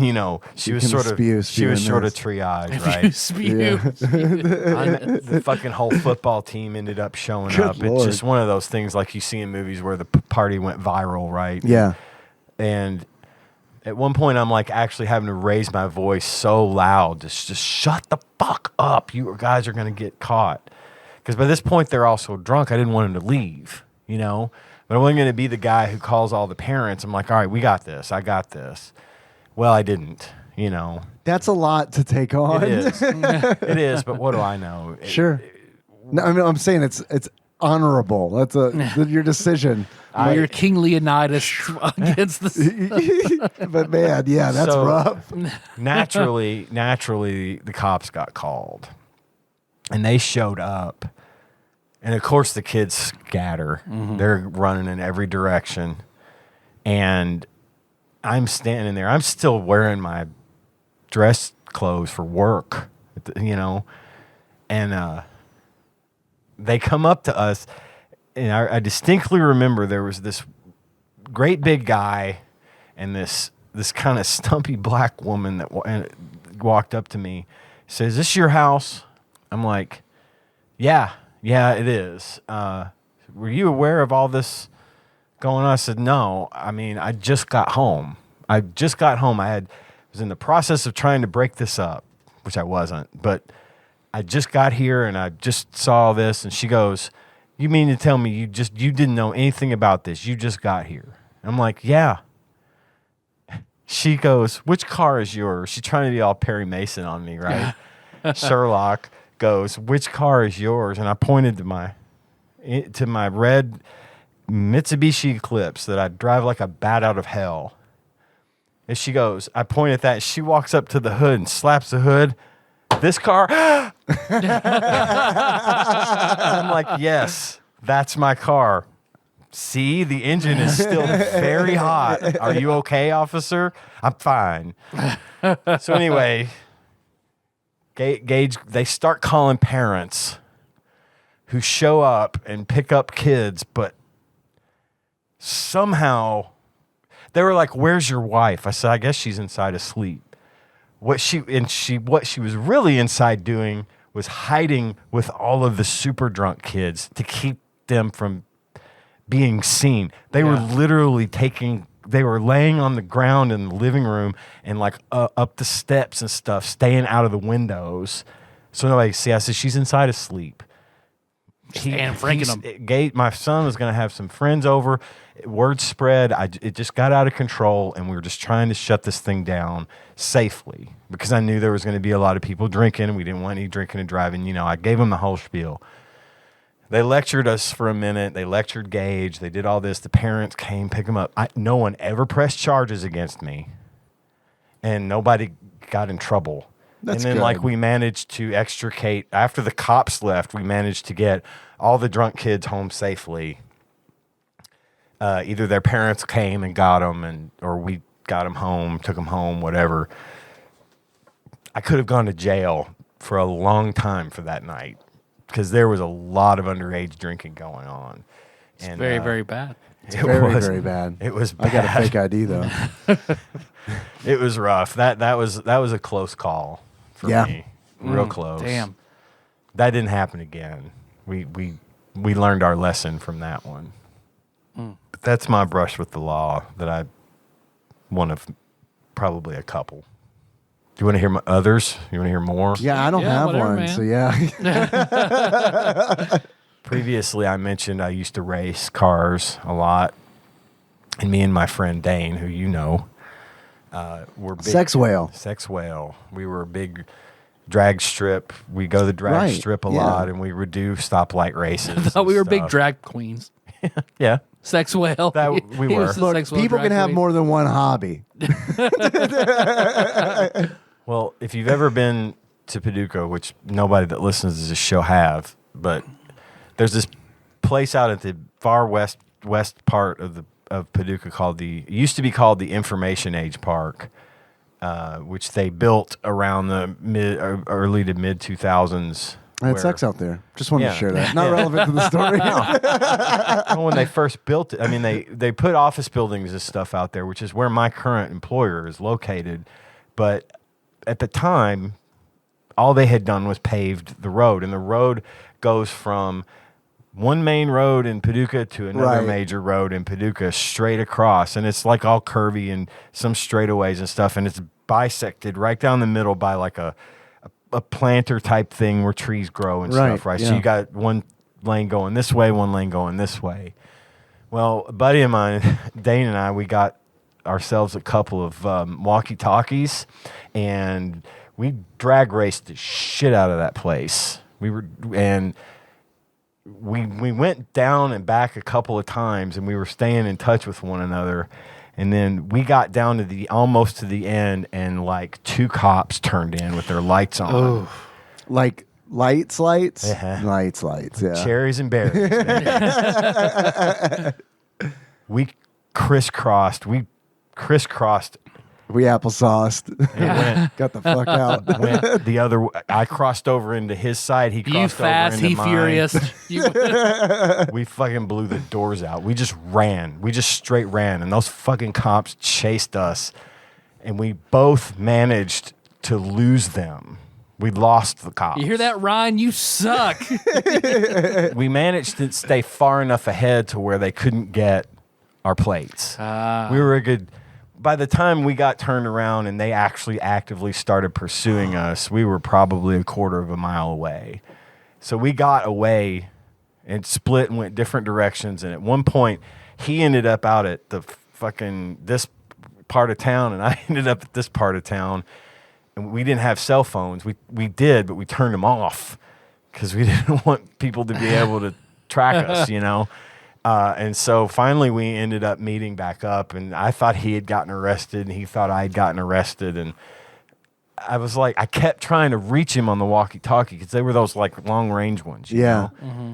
And I kept trying to reach him and he never would answer me. Finally we get back together and I'm like, oh fuck, thank God. So eventually they just turned off from you? They just stopped trying because we just got away from them. I don't know how. Maybe they got I'm thinking they probably got a more important call and said, fuck it, we're not going to bother chasing these idiots because we've got more important things to deal with. Because I think really if they'd have put their minds to it, they'd have fucking caught us. Yeah, and they would have probably called more cops. Yeah, and So, helicopters and shit. To me, it almost seems like, I don't know, man. If I heard racing going on, I'm bored. I'd be like, Let's fuck with these I want kids. to chase these guys. Yeah, yeah. I wanna Look in your upper left-hand corner. How many stars you got?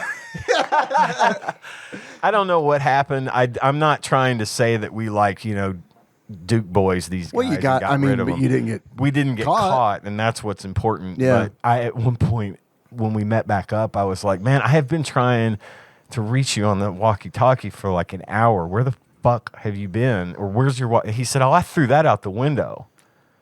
I'm like, God, dude, those are like $100. Where'd you throw it out the window? I don't remember. I just threw it out the window because I didn't want to get caught with a walkie-talkie, knowing that I was talking to you, and I was like, You got a license to operate that thing, son? it's like, man, I wanted that back. But anyway, that was my other kind of big brush with the law. Man. Yeah, it's close, man. You telling that story, some crazy shit happened in my neighborhood that I forgot to tell you about. You talking about running from the cops reminded me.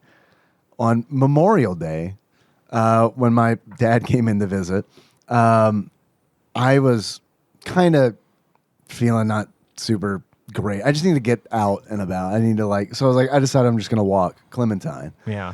It helps me just kind of be alone for a bit, Sure. and just kind of get some exercise. It helps me feel better. So I walk her for about 45 minutes, and on the way back, I'm walking towards our house, and I start to hear all these sirens, like police sirens. And it's like, what the fuck is going on? I'm looking around, they're not close, but they're getting closer, and they're getting closer from multiple directions. So it's like, what the fuck is going on? Why are the police converging somewhere nearby? So I continue to walk, and I'm looking straight ahead, and I see this white car go by real fast, real fast. This is a residential neighborhood, and they're not on my street, but I see this car go down on the street that intersects with mine, and it's 3 houses down, and it was like, holy shit. And then so I see that, I hear thum thum. And I fucking know. I heard about this. Go ahead. And so I'm like, what the fuck? And then I see a cop go by real fast behind it. So I'm by this time I'm already in front of my house, and my dad is sitting on the steps, and I'm like, dude, did you see that? And he said, no, I heard sirens. I said, did you hear the thump thump? And he's like, no, I just heard the sirens. I said, something bad, something really bad just happened right down there. Mm-hmm. So of course we're both like, well, we're gonna go check it out. Everyone was checking this out. Sure. It was a Memorial Day weekend. A lot of people were outside. We had dudes with fucking rackets in their hands, going to, where it's just barbecue tongs. Did you hear the and thump shit. thump? Yeah, we're going. I heard the thump thump. So yeah, man, we get to the stop sign at the end of my road, and then literally, as we get to that stop sign, there's these ruts in where this car had gone off the road and down into the ditch. There's this wide ditch, deep ruts there, and then through a hedge, and then just a tree that just like a magnolia almost, not like a big oak or anything like that. This it wasn't a magnolia, but of that. Mm-hmm. That ilk, Yeah. that it just, fucking exploded. And it was like, holy shit. And that tree's right up against the deck. And that deck was dunzo. Initially, I thought that they had hit the house, but they didn't. Man, that was fucking crazy. So we're all of the neighborhood is out there, what the fuck just happened, and we're and then so all of those cops show up, and then they just ignore us, and just and EMT shows up, they start getting to work, but I left because I was like, that's not good, Right. Whatever happened there, not good. I don't want to, I'm curious what happened. I don't want to see who comes out. I don't want to see the state of the person who comes out of that. Yeah. The door of the car was off. So like, I don't know if that was like, I didn't, what did the jaws of life look like? They look like a pair of, almost like a jackhammer with the needle nose pliers on the end. Does it make a lot of noise? Not needle nose pliers, but it's kind of that pincher type thing. It makes a noise like a really loud generator or a lawnmower or something. Okay. It sounds like I that. didn't hear that because what I was trying to determine was like, did this car hit this tree hard enough that the door came off? Like, is that a thing that can happen? The car was fucked. I mean, it was like, I was definitely like, I'm leaving before someone comes out because a dead person's coming out of that car. Yeah. Yeah. So I left and my dad was like, I'm going to watch. It's like, all right, suit yourself. Suit yourself. Don't worry. Tomorrow, Pokey will tell you about what the cops say. Suit yourself. I'm going home. But yeah, that was a bad situation. I heard about that. We heard about that. I know exactly which situation you're talking about. And yeah, it sounded bad. I didn't realize they said where it happened, but I didn't put together that you lived over there. Yeah, that's right on the corner of my street. Yeah. Yeah. So yeah, that was wild. I mean, that was yeah. I mean, it was fucking crazy because it's like I usually walk down that way, and it was one of those where it's like if I would have like left 5 minutes earlier, you know what I mean? Like you I'd might have been right there. been there. Yeah. And so I don't go that way anymore because when my neighbor was like, yeah, that's where my son got hit by a car. And it's like, okay, I'm never walking on that fucking road again. Yeah. No shit. He was fine, but I mean, like, still, it's like in that road where it happened, it's like, it's one of those where I've walked on there before with Henry, and it's like, it's one of those where it's like it's a road and then like a ditch on either side and like a steep ditch. It overlooks Springfield Canyon. Yeah. Everybody's trying to ramp over it. It is one of those situations where like when we've walked on it before, I've had the thought where it's like, if something bad happens, we're just going to have to jump 8 feet down here. Yeah. People drive in this town like idiots. It's wild. My road is fairly long and straight, and we get people driving past the house at 65, 70 miles an hour.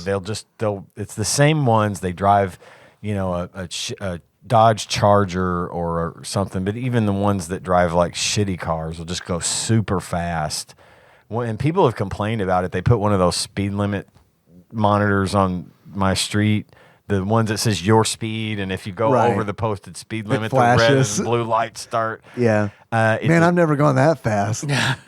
Well, even if you go over at all, like the speed limit's 25 on my street, but if you're going 27, the lights will start blinking. Really? But they took it down after a week. I don't know. It's like it didn't do any good, and people are still driving up and down our street at 100 miles an hour. I have an idea. Spike strips. You're probably not going to like it, but hear me out. Llamas. Perfect. At least 40 llamas. We thought about buying enough concrete to install a speed bump without telling anybody. That would be really funny. I also wanted to put in something that worked similar to like a radar gun.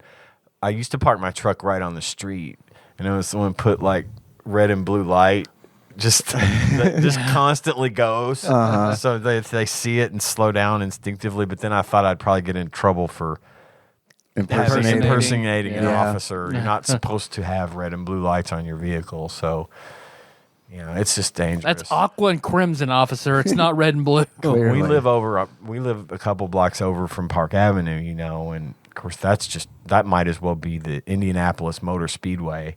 People drive up and down that thing just at top speed all the time in their loudest possible vehicles, and which it's just God. Really sucks because it's like, I'm sorry, listener. this is gonna be lost on everybody. Yeah. But like I need to gripe about this. Right in front of Kroger is the fucking worst because it's like they got that fucking turn lane and it's like no one pays attention there, and it's like the number of times I've almost like someone's just almost sideswiped me there has like, and one time Henry was in the car and it was really, really hard to not like go fly off the fucking handle because I mean it was like, you son of a bitch, man. People are insane. Yeah. In this town, there is very little traffic law enforcement, and we live not far from the police station, so it's like, shit, drive through here from time to time. Put the robot out there. Put the fucking robot out there. The Johnny Five robot. You're right. That strip of the interstate, they had to lower back down to 55 because people kept dying on it. Yeah. Yep. Like in like 6 months, everyone was dying on Yeah. it. Yeah. Yeah. No, that's I-24 is a fucking, it's wild too because it's like, I guess it's just because there's so many exits there. I think so. Because I mean, it's just you know what I mean? Well, and they're always doing something on the bridge or on the other side of the bridge, and it's just I won't go on I-24 if I don't have to anymore. I just drive through town. Yeah. Because it's awful. It's really awful. Talking about crazy driving, of course, reminds me of my brother Ryan, and he texted me the other day saying, "Holy shit, I've never laughed so hard about you guys talking about sunshine." Oh, yeah. So Ian, you were born in 73. Mm-hmm. Ryan was born in 89. And he said, people much younger than me all have sunshine stories. Yep. So if you listen to our Scott Pilgrim game where they went to Steak and Shake and found a town character of Evan Sunshine, who Totally fictional character. totally fictional character, not real at all. Not based on anybody in real life. Nice guy, just very, very aggressive. Aggressively nice. Aggressively nice is a great And way just of wants putting to know that you'd be concerned about him losing an eye to various forks and Steak and Shake. So I went from the exhibitionism to naked news, which naked news reminded me of E-Fucked. What is naked news? It's where it was like a woman would read the news. And guys would come out from behind, jerk off on her face? No. Oh. I've seen that video. it was like set in a news studio type of And thing. her hair. Does that change your answer? And her hair? Yeah. right, Yeah. No, but I'll tell you. Okay. She would read the news headlines and just strip Oh, okay. slowly as she would read, not break character, not just take her clothes off slowly while she would read Was the it news. supposed to be erotic or funny? I think you could take it however you want. Yeah. I remember they, Real Sex doing a big thing on it about another countries having naked news. Yep, they just did it. Weird. But I remember seeing videos about that, so that reminded me. So what are some of your favorite old videos from back in the day that you can remember? Because on TikTok, I came across some TikTokers saying, or she was like, me back in 1998, clicking around the internet, and it played the Aisha video from E-Bomb's World, where it's the ginger kid dancing, singing about Aisha, which I remember that was one of the very first internet videos I'd ever seen when my very first apartment I had with Jacob, and discovering E-Bomb's World and watching that and Frederick Fox and the Burger King apple pie song set to whatever that Christmas song is. I don't know any of these. I don't know. Oh, really? Frederick the Fox? No, this Burger. I don't know any of these. I don't know them. Early, it was E-Bombs back in the day. But I never spent much time on E-Bomb's World and E-Fucked and all that stuff. The first thing I remember being like it was Jesus versus Santa. That was kind of the biggest, the funniest, weirdest, Trey and Matt. craziest thing I'd ever seen. I up to remember that watching point. that. We watched it at Apex probably 100,000 times, but I loved it. I thought it was just so, holy crap! What the fuck is this? Yeah, but it was great. It was great. That's what I remember. Isn't it weird that like we've talked about this on the show so many times, but like how because of the nature of comedy and the nature of comedy, like pushes boundaries. That it's like you look back, like I look thinking about Jesus versus Santa. I remember watching that and being like, "Oh my God!" But like now, it's like, Yeah. Here we are, 25 years later. It's still going strong, but it doesn't. It wouldn't faze me now. Right? Yeah. If I just saw it, I'd say, "Oh, neat! Look, it's early South Park. That's neat." But Yeah. I wouldn't have the shock value there anymore because it's been done. God, I remember hearing about South Park for the first time, and like the pitch was like perfect because it's like I remember I was in high school, like late middle school, early high school, and it was just like, oh yeah, it's great. There's like 4 kids, and they swear all the time. And I'm like, all right, cool. Constantly. That's enough. One dies every Right, episode. one dies every episode. That's like that's enough for me. That's all it took. Is anyone going to tell me about 9/11 while they take the bra off? I remember you and Brandon showing me Asshole Mitch Yeah. back in the day. Yeah, asshole Mitch being the someone on God, what did we use? Someone on a porn torrent would name things like, sexy big breast women and like dot, whatever. And like you download it and it was actually just like a kid who's like, you're an asshole and a Mitch. An asshole Mitch. Oh yeah, It's I like, remember okay. that. I do. But it's like that would really bother someone, I'm sure, if they were downloading it at home. But I mean, we were just sucking down that real good T3. So it's just like, that only wasted 2 minutes. As opposed to when I was at home and it's like wasting an hour. The one that I remember vividly, and especially because I loaded it up on, I do this on Beat Saber like constantly, is Yata. By Greenleaves, which is a video that Brandon of Axelay fame, I remember him showing me for the first time when we lived in our apartment together in Murray. That's a really good one. And of course, All Your Bass. Oh yeah, All Your Bass. Someone set us up a bomb. You know what you're doing, take probably off every came. zig. And then, Which we almost got our ass beat for writing All Your Bass on we were at Hutchins in Benton, and on our check we wrote All Your Bass, and apparently all the cooks found it extremely offensive, and the server like, you guys have to leave now. what? Like, you need to leave now before they're all about to get off on break, and they're super pissed. You need to leave. Why? They think that was something really bad. They're all really mad. You need to go now. You wrote it on your Yeah. check? All Your Bass are belong to us, and they got super pissed off. Shit. They found us. Hey, that's my bass. These fucking kids think they're taking my bass? Hell no. Why are they upset? They're all super drunk. Let's see, we went from there to the Today Show. So what was your favorite non-kid show that you had to watch when you were a kid?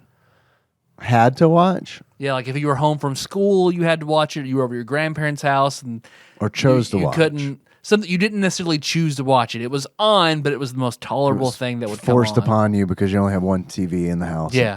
Kind of deal. Okay. I always had free reign of the TV Oh. when that happened. Damn, dude. I mean, my dad worked all the time, and my mom was always, if it was like a Saturday morning, or if I was homesick, she had to go to work, so I would just be home and I'd have the TV to myself. So I got to watch all the Prices Right and Press Your Luck I could handle. Rarely did I have to suffer. I don't care. I've never cared. I watch anything. I don't care. Yeah. And I was born in the 70s, man. That's all we did was stare at the fucking TV. If we weren't outside playing, we were inside staring at TV. So Yeah, my dad couldn't stand the voices on anything I'd ever watch. He's like, that's awful, turn it. No, absolutely not. Those voices are awful. I can relate to him now with a lot of the stuff that Henry watches on Jesus, I YouTube, get where it's that. just like, dude, Can you turn it down, please? Like 5 notches. Just go doop, doop, doop, doop, and then I can handle these voices. Same. Girl, same. Because a lot of them are just like, son, it's just too much. Yelling. And they're clipping, and it's just like, dude, this is giving me a migraine. Henry and Cohen are watching the same shit. They have to be watching the same shit. And I'm just like, I'll come in for lunch. And he always sits. He sits at the kitchen table constantly. He would rather sit at the kitchen table and watch his tablet than That's to how do all anything. my kids are. They want. I would never be my parents' business, but man, they want it right in front of us. Yeah. Well, I'll come in to make lunch, and of course Tanya's like become deaf to it, But he'll be in there, and I can hear it before I walk in the back door. Yeah, I get like, that. oh, I feel like an asshole sometimes because it's like the first thing out of my mouth is, dude, turn that down. I know you can hear it. It has to be the first thing you say because you literally cannot communicate until it's turned down. And I'm like, what are you watching? And they keep talking about shit like, it's the new iPhone 14. I've got it right here. And it does this and it does that. And I don't even look at the screen and I'm thinking, man, what are they playing under this?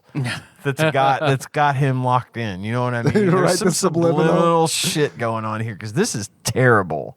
But he's 5. So. Just obey. Yeah. Yeah, exactly. They live Got the style. They live going. Oh God. I can be at like the stove cooking something, and Jack is on the other end of the laundry room in my house, and I can just whisper, Jack, and he'll turn and look at me. But I swear he's watching something blaringly loud on my phone. I turn it just a few notches. He starts turning his ear up to it like he just Dad, no, I can't. Oh, I can't hear it anymore. Oh, now when I was a kid, it was the presidential addresses and stuff like that that would drive me crazy because it's like, and I don't know, but then again, a lot of times I would just kind of fuck off. Yeah. Where it was just like, oh, mom and dad are watching something I don't want to watch. I'll go draw in my room, or like I'll go play outside. I would just find something else to do. Well, I had my own TV in my room at one point too, so yeah, I could just go watch my own shit. That had been for me in middle school. Yeah, that's about right. Guess what? I remember my parents used to watch TNN a lot, and there was a talk show called Crook and Chase. I know that show. They would watch it all the fuck. I got to where I could watch that, and then It was the precursors to those sort of Jerry Springers, and it's like the very early. They would have actual it was a talk show. yeah. But man, I remember that woman having the biggest hair. Yeah, yep. She had the '80s hair to die And he had a for, Tom man. Selleck mustache. Yes. So I got where I could tolerate that. That and Liza, she had her own another talk show. She was on Inside Edition. You mean and they Lisa gave her- Williams? That's it. Yeah, I remember that too. Yeah. And then from there, I went to TV Guide's top 100 TV shows. So according to TV Guide, what would you guys think would be on the top 10 of all time? Oh, Jesus. Fuck, of all time. Top 10 of all time, MASH. I Love Lucy's probably in there. MASH is not on there. What? I Love Lucy is number 2. MASH is not on there? That's one of the highest. I would have thought MASH would be on It's here. one of the finale was one of the most watched things on television, right? Yeah. Was Dallas on there? Dallas is not. What did you say that was on there? I Love Lucy. I Love Lucy. I mean, that makes sense. But that was number 2. Number 2. Is this any television? Yep. So they've got shows from NBC, CBS, HBO, and Fox. Oh, I see. Maybe we need to start thinking more modern, like The Sopranos. Simpsons and is stuff. probably on there. Sopranos is number 5. Simpsons is number 8. Okay. We're doing all right-ish. Murphy Brown, for sure. Murphy You don't Brown. even have to confirm it. Is ER Dan Quayle on mentioned it. there? Is what on there? ER. ER is not on there. Okay. Melissa would agree that it should be, but What about I'm trying to Law think and Order. nope. Law and Order is not on there. Not one of its forms. What something I would have probably put at number 1 is number 10. which is Saturday Night Live. Yeah, that makes sense. Man, I didn't know like how important, because I was young when Johnny Carson was like leaving, the Tonight Show, and like Carson. and like how like influential like just him doing that show was. Oh my God, yes. And how It was a like huge deal. Saturday Night Live exists because he didn't want to work on Saturdays. Yep. I didn't know that. If he was like, nah, I'll do the show on Saturdays. Saturday Night Live, shoot, Yeah, just wouldn't exist. I did know that. Is the Tonight Show on the list?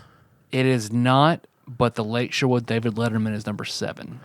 Which I like better. I liked Letterman a lot. Yeah. better. I actually got to see Letterman live. Yeah. Did he have any gum? Nope. And his tank, the bit they were doing was how much gas is in. It was a gas tank thing. Yeah. Can't remember whose gas tank they were checking every day. Dude, I love stuff like that. There's so many of his old clips on YouTube now that they've been uploading, and it's like I've watched so many. My favorite ones are when he's working a drive-through, and he's like taking people's orders at like Taco Bell or something like that. God, I love that shit so fucking much. I remember that one when Crispin Glover came on. Oh, yeah. And he's he all, went like, nuts. crazy. He was Yeah. nuts. I saw that like You saw that? I wasn't at that one, but I saw that one on live When TV it broadcast. when it aired, Yeah. and it was like, whoa, this Yeah. dude's nuts. Yeah. I mean, I guess Probably, hey, dude. salute your shorts. 11. Salute your shorts, 12. Not Kids in the Hall, right? That's too. Nope. Yeah. If It's too foreign. If SNL's on there, then Kids in the Hall is not. Sex in the City. Nope. Good. Days of Our Lives. Ooh. I feel like Days should be on here, but no, it's not. Gunsmoke. Nope. Beavis and Butthead. 14. Damn. It- Hey, look, I mean, It was influential. I think it would be on a top 100. So 10 is SNL. 9 is the Andy Griffith Show. Okay. 8 is Simpsons. 7 is Letterman. 6 is 60 Minutes. okay. 5 is The Sopranos. 4 is All in the Family. 3 is The Honeymooners. 2 is I Love Lucy. 1 is Seinfeld. Hey, didn't Seinfeld. think I about can't believe I Seinfeld. didn't mention Seinfeld. Yeah, One is Seinfeld. That's another Johnny Carson thing, where it's like Seinfeld was going to take over.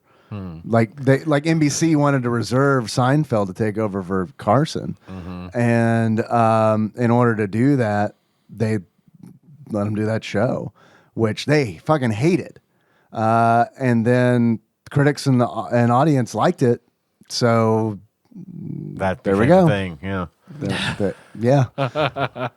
I saw, speaking of All in the Family, I saw a TikTok the other day.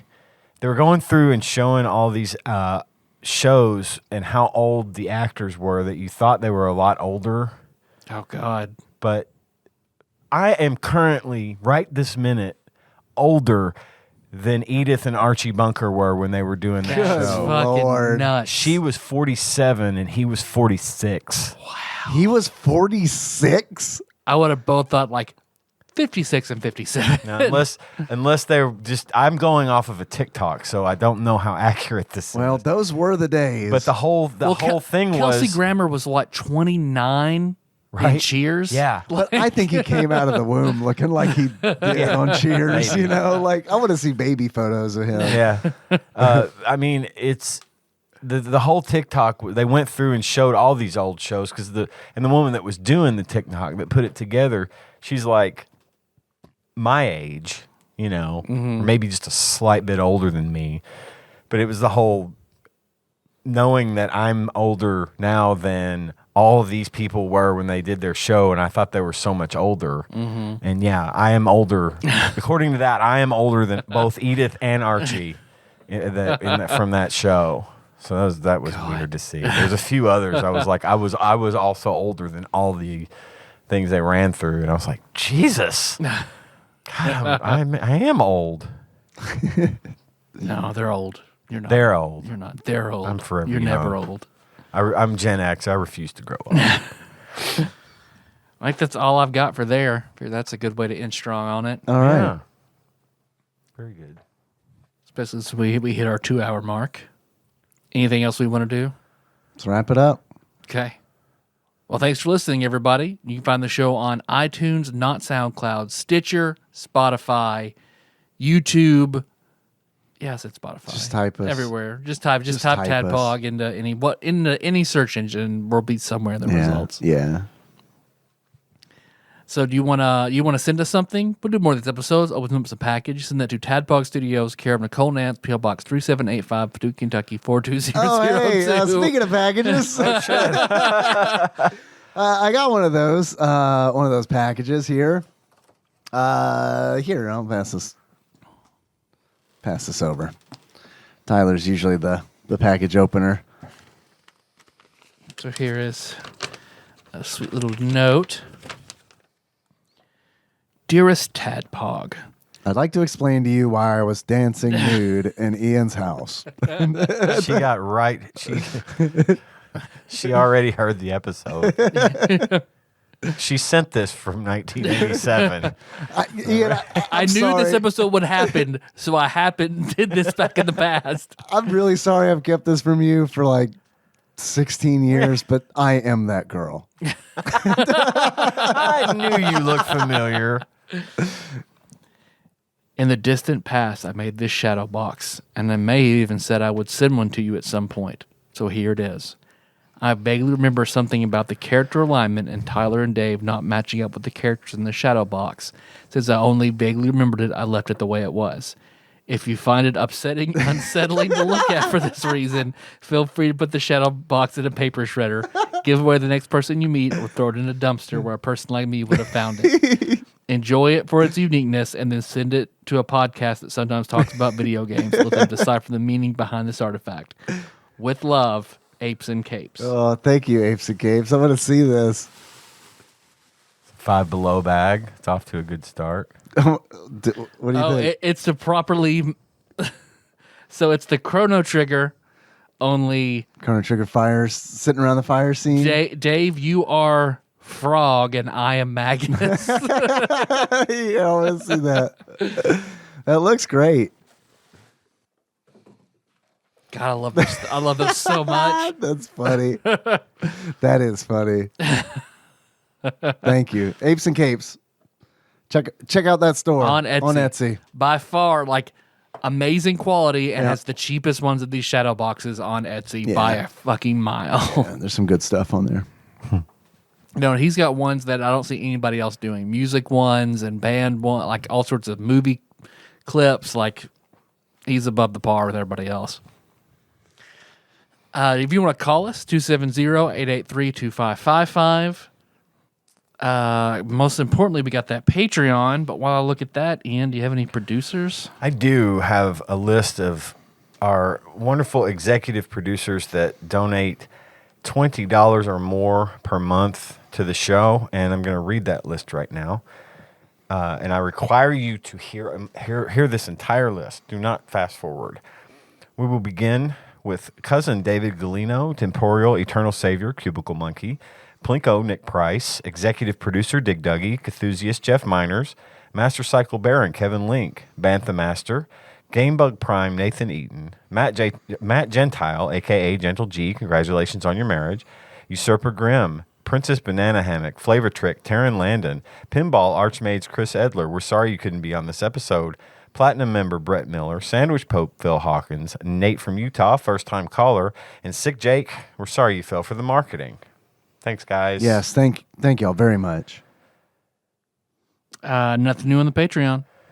And if you want to change that, just come on over to patreon.com/tadpog. Give us $1. We've got some exclusive content in there, but mostly we've been focusing on the show, making sure we got lots of nice, big, thick episodes every week. Yeah. Man, I like how you said that. We want you to have a nice... Got all the fucking fixins. fixins. Just all the fixins. We want that to be available to everyone every week, but if you want to support the cause, send us $1. We'll be more than... We will put it to good use, I promise. We don't have a lot of bonus content on the Patreon.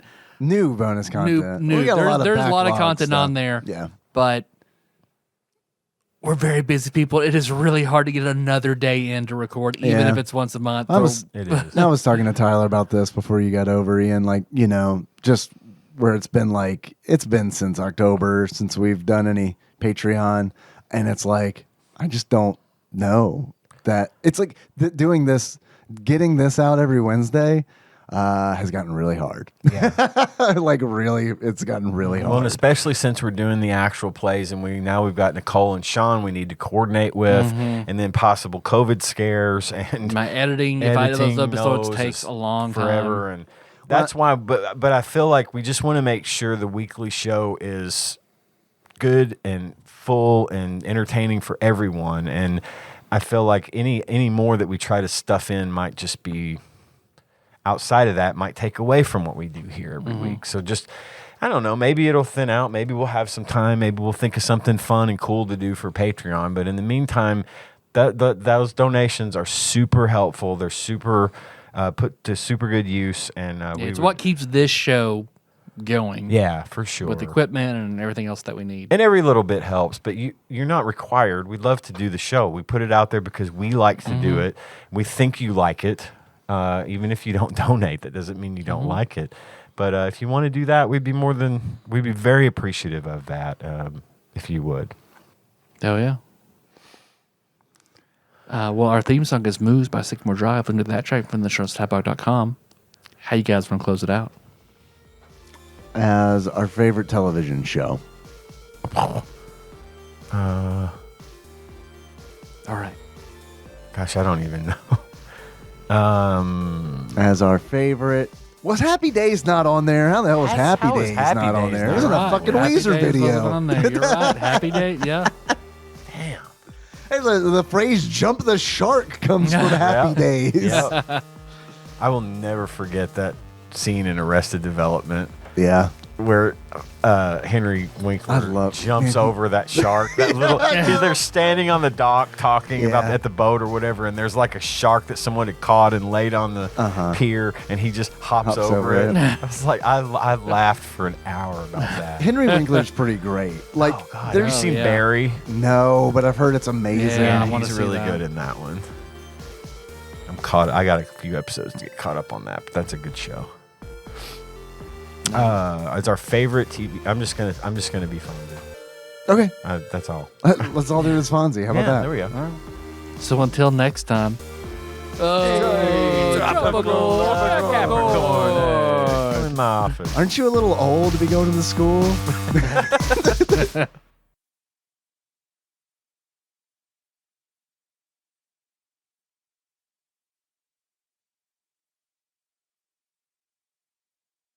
So, speaking of Patreon, I use a little Patreon funds to get a surprise. This is, I don't know if you know this or not, but this is episode 666. Oh no, I did not know that. It is. Yeah. So this is episode 666, and a few people have asked if we have anything special planned, to which I have answered no, or I don't know, or but I took some Patreon money, and Ian, I was thinking about you. Uh-oh. I was thinking about you, and I was like, what fun thing could we do that might make Ian... Like maybe what? might make Ian repulse. Oh no. And I was like, what could it possibly be? And tie into the Mark of the Beast. That's right. So I made a very special trip to the Kentucky Oaks Mall. Home of the most devilish things. And then I went to a store I haven't been in years, a Spencer's Gifts. Oh God. The only place I could find one of these after searching far and wide. Ian, I purchased. Oh no! Ian, I purchased. Oh, I will not touch that thing.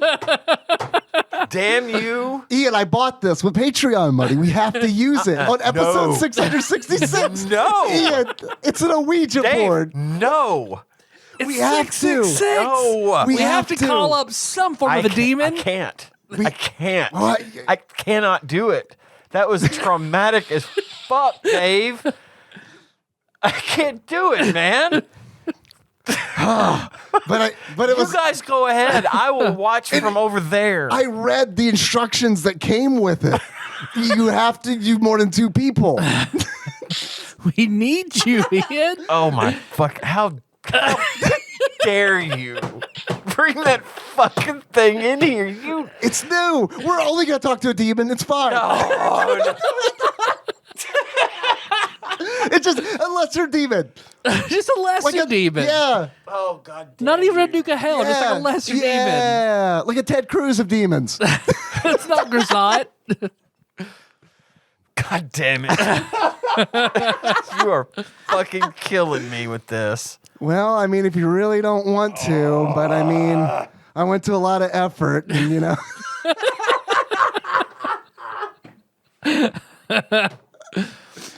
It's fine. No, fine. I need a cigarette. All right. Okay. Just pause it. I'll be back. No, I don't care. Fuck. How dare you? I'm a demon. A few moments later. All right, we're back. Ian, I'm sorry. You are not sorry. I kind of am because you brought me the lovely Irvin Cobb. That's mug. who I think we should try to summon. He's not. I love that idea. I want to talk to him, but it's episode. Is he a demon? It's episode 666. We have to talk to a demon. But Ian also said there were 2 mugs. He didn't bring me the other one, so I don't care. I'm glad we're doing Ouija board. I was very upset. Like, man, it was like when you were like, I can't be here to record tonight. I was like, no, it's episode 666. You have to be here. I didn't say that, but I was thinking it. All right. I've never done this before. I have. Yes, please. Tell us why. There's a backstory here. I don't know if you know it. If you've heard the episode where I talked about it, I've had it back. This is a Ouija board in front of me. Right. And my wife and I, a long time ago, took a trip to Louisville to visit some friends, and we had some bad Ouija board experiences. We made the Ouija board. We did not buy one. This is Spencer's gifts. I asked them, I was like, if anything bad happens, you'll be held liable? And they said, yep. Oh, absolutely. It is a long story, but it freaked us the fuck out, and I have been afraid of Ouija boards ever since. And here we are. Episode 6. This is how much you love the show. I mean, this just shows. I'll do it. This shows I'll do it. TADPOG and the devil. This shows your devotion. Yeah, Right? I guess. All right. So there's how Patreon.com/TADPOG. Here's how we do it. We all put our fingers on the thing. The planchette. The planchette. That's right. I'm sorry. In the instructions, it called it the thing. And then we asked. So this is a Waluigi board. It's very different. we first of all we need to get ourselves in the right mindset. I think, Ian, that you probably honestly have the most Ouija board experience in the group.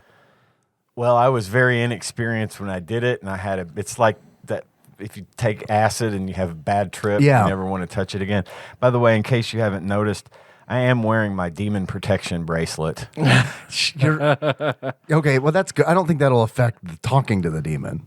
Probably not. And I just wanna be- Just keep him from possessing me. Yeah, maybe. I want to be upfront with a demon. If you're going to possess anybody, please fucking possess me. And Blake did bless my wedding ring last time he was in. Then So perfect. So it's definitely going to possess it has me. to be you. And I'm A-okay with this.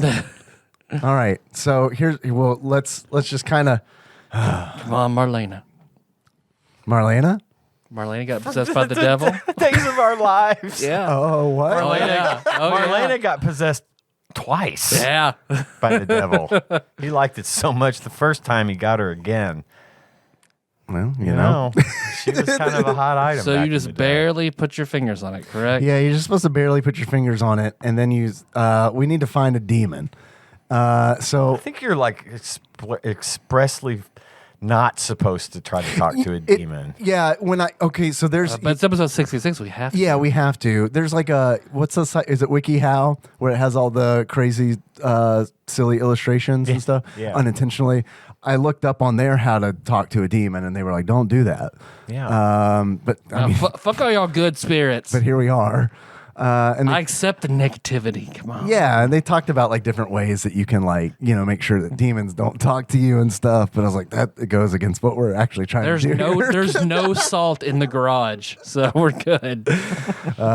So let's hello, spirits. Me and my friends here, we've been podcasting for about going on 10 damn years Almost here. Decade in December. I'm swearing because I hear you demons like that. So you heard me right. We're trying to talk to a demon. This is a very special episode 666. And we're looking for some kind of demonic experience. In fact, we demand it. We demanded. Also, if you're one of those rich demons, we do have a Patreon, patreon.com/TADPOG. Come on, Mammon. Mammon. Come on, Please not, Mammon. Please not Mammon. Actually, if we could speak to a lustful devil, that would be better. Yeah. Okay, got to move the planchette, demon. He's not doing it. What's he saying? He's saying T. T. All right. Okay. Maybe I'm not taking it seriously enough. Spirits. I've seen Beetlejuice probably 5 times. Impressed?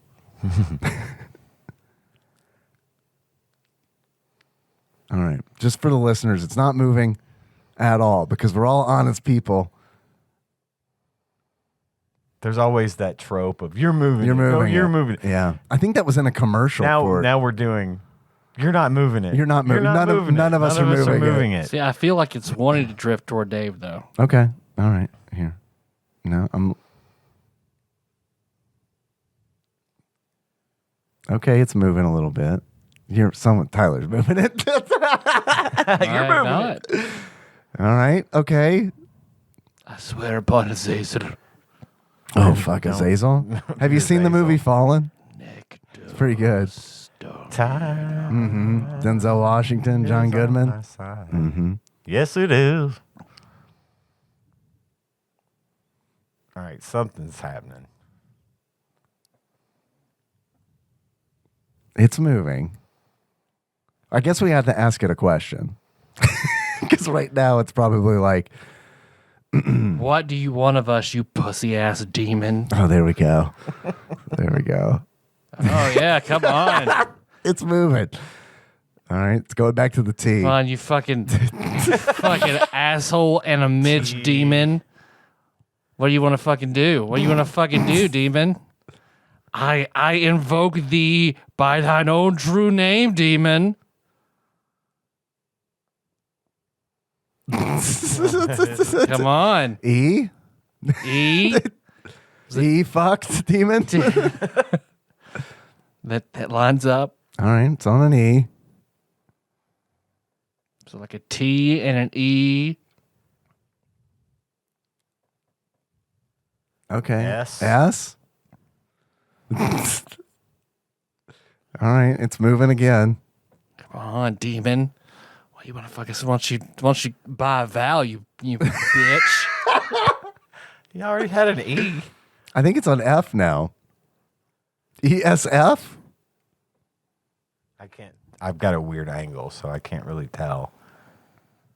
Demon, what does the ESF mean?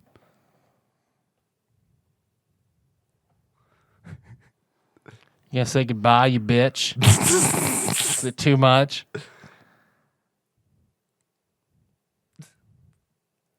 Seven? 7? Or is it still going? Is it going to goodbye? Yeah, we fucking scared that bitch off. That's what we did. Okay, the That's a planchette good- is going off the board. It's going on good. It's on goodbye. It's goodbye. Goodbye. They got all mad. Well, goodbye. Goodbye. TESF 8 or 7. I don't think it even stopped. I don't know that we should take 7 into account. I think it passed 7 and we made it mad and it went straight to goodbye. I'm a little disappointed. It didn't go to the sun or the skull. Or the yes or a no. TESF. TESF. Well, that must mean that we need to do. It's an anagram for fest. So Fester's Burning Quest Man. for the NES. We should consult this thing every time we want to pick the next game. I'm surprised to hear that from you, but yes, I'm down.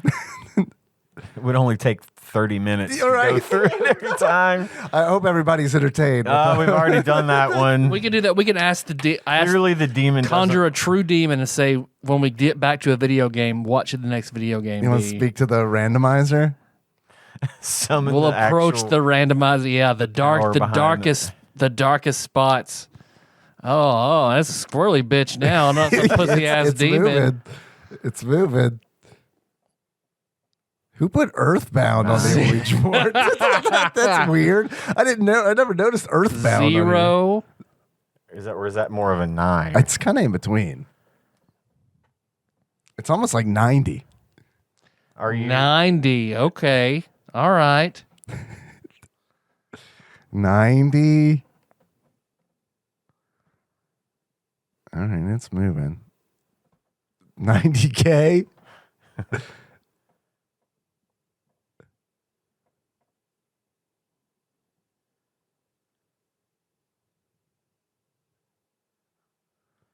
Well, you know we have to do Tecmo Super Bowl next, Yes. right? 90K. Now it's just moving around. It's so random.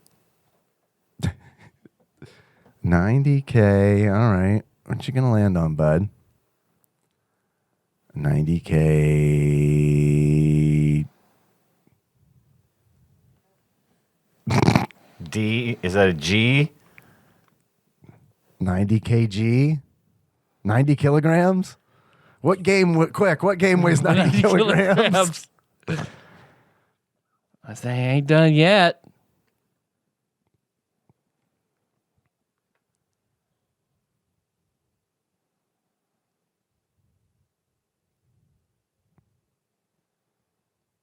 Ninety kg. Goodbye. 5. 5. 90 kg. 5. It's really fucking going now.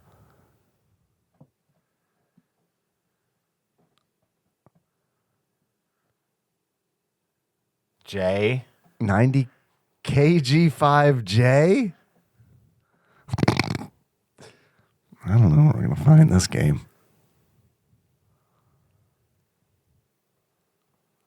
90 kg. 5J. 4.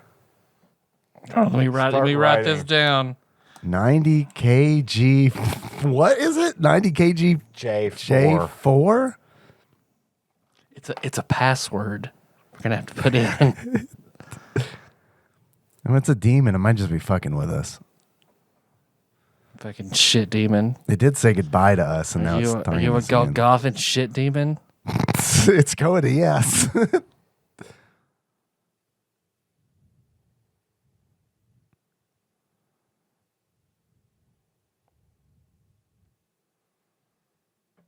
What's that? B? B? Is this Latin? Demon? Demon, is this a decipherable clue? Answer me.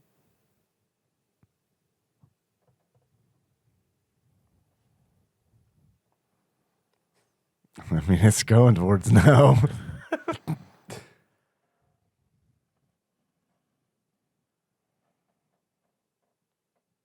Demon, I got T-Rex arms.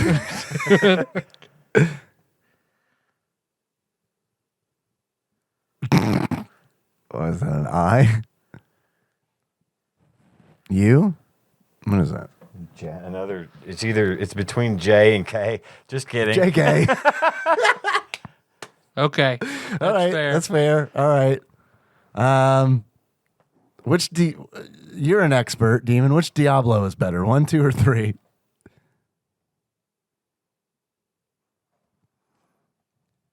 Immortal is not an option, Demon. How much money do I need to spend to max out my character in Immortal? 110,000. Yep. I also sent it to Blake, who is actually playing Immortal right Is he? now. Oh, we're headed to goodbye. We are headed to goodbye. All right. right. Goodbye. I guess we'll never know. Gave So- us a bunch of random numbers and letters. Yeah, and what then did it give us? And then said JK. I know. I did like the JK part. So I guess we know. It's Tecmo Bowl. Yeah, it must be. So, like, just kidding. You know what you're supposed to play. What letters did it give us? 90 KG J4B. Nation. What does the demon mean? 90 kg. Don't remember, we also have TESF, if that's something, and then 90 kg J4B, followed by a JK. Do you know what it means? Can anybody in the nation put together the demon's puzzle? Throw your answers into the Discord. Yeah, let us know. Ian, thank you for doing this. You're welcome. You're welcome. If you want to throw this in the woods right now, you can. No, because it'll end up on my front door tomorrow morning But if it does, you'll know it was me. in the back of my truck. Yeah.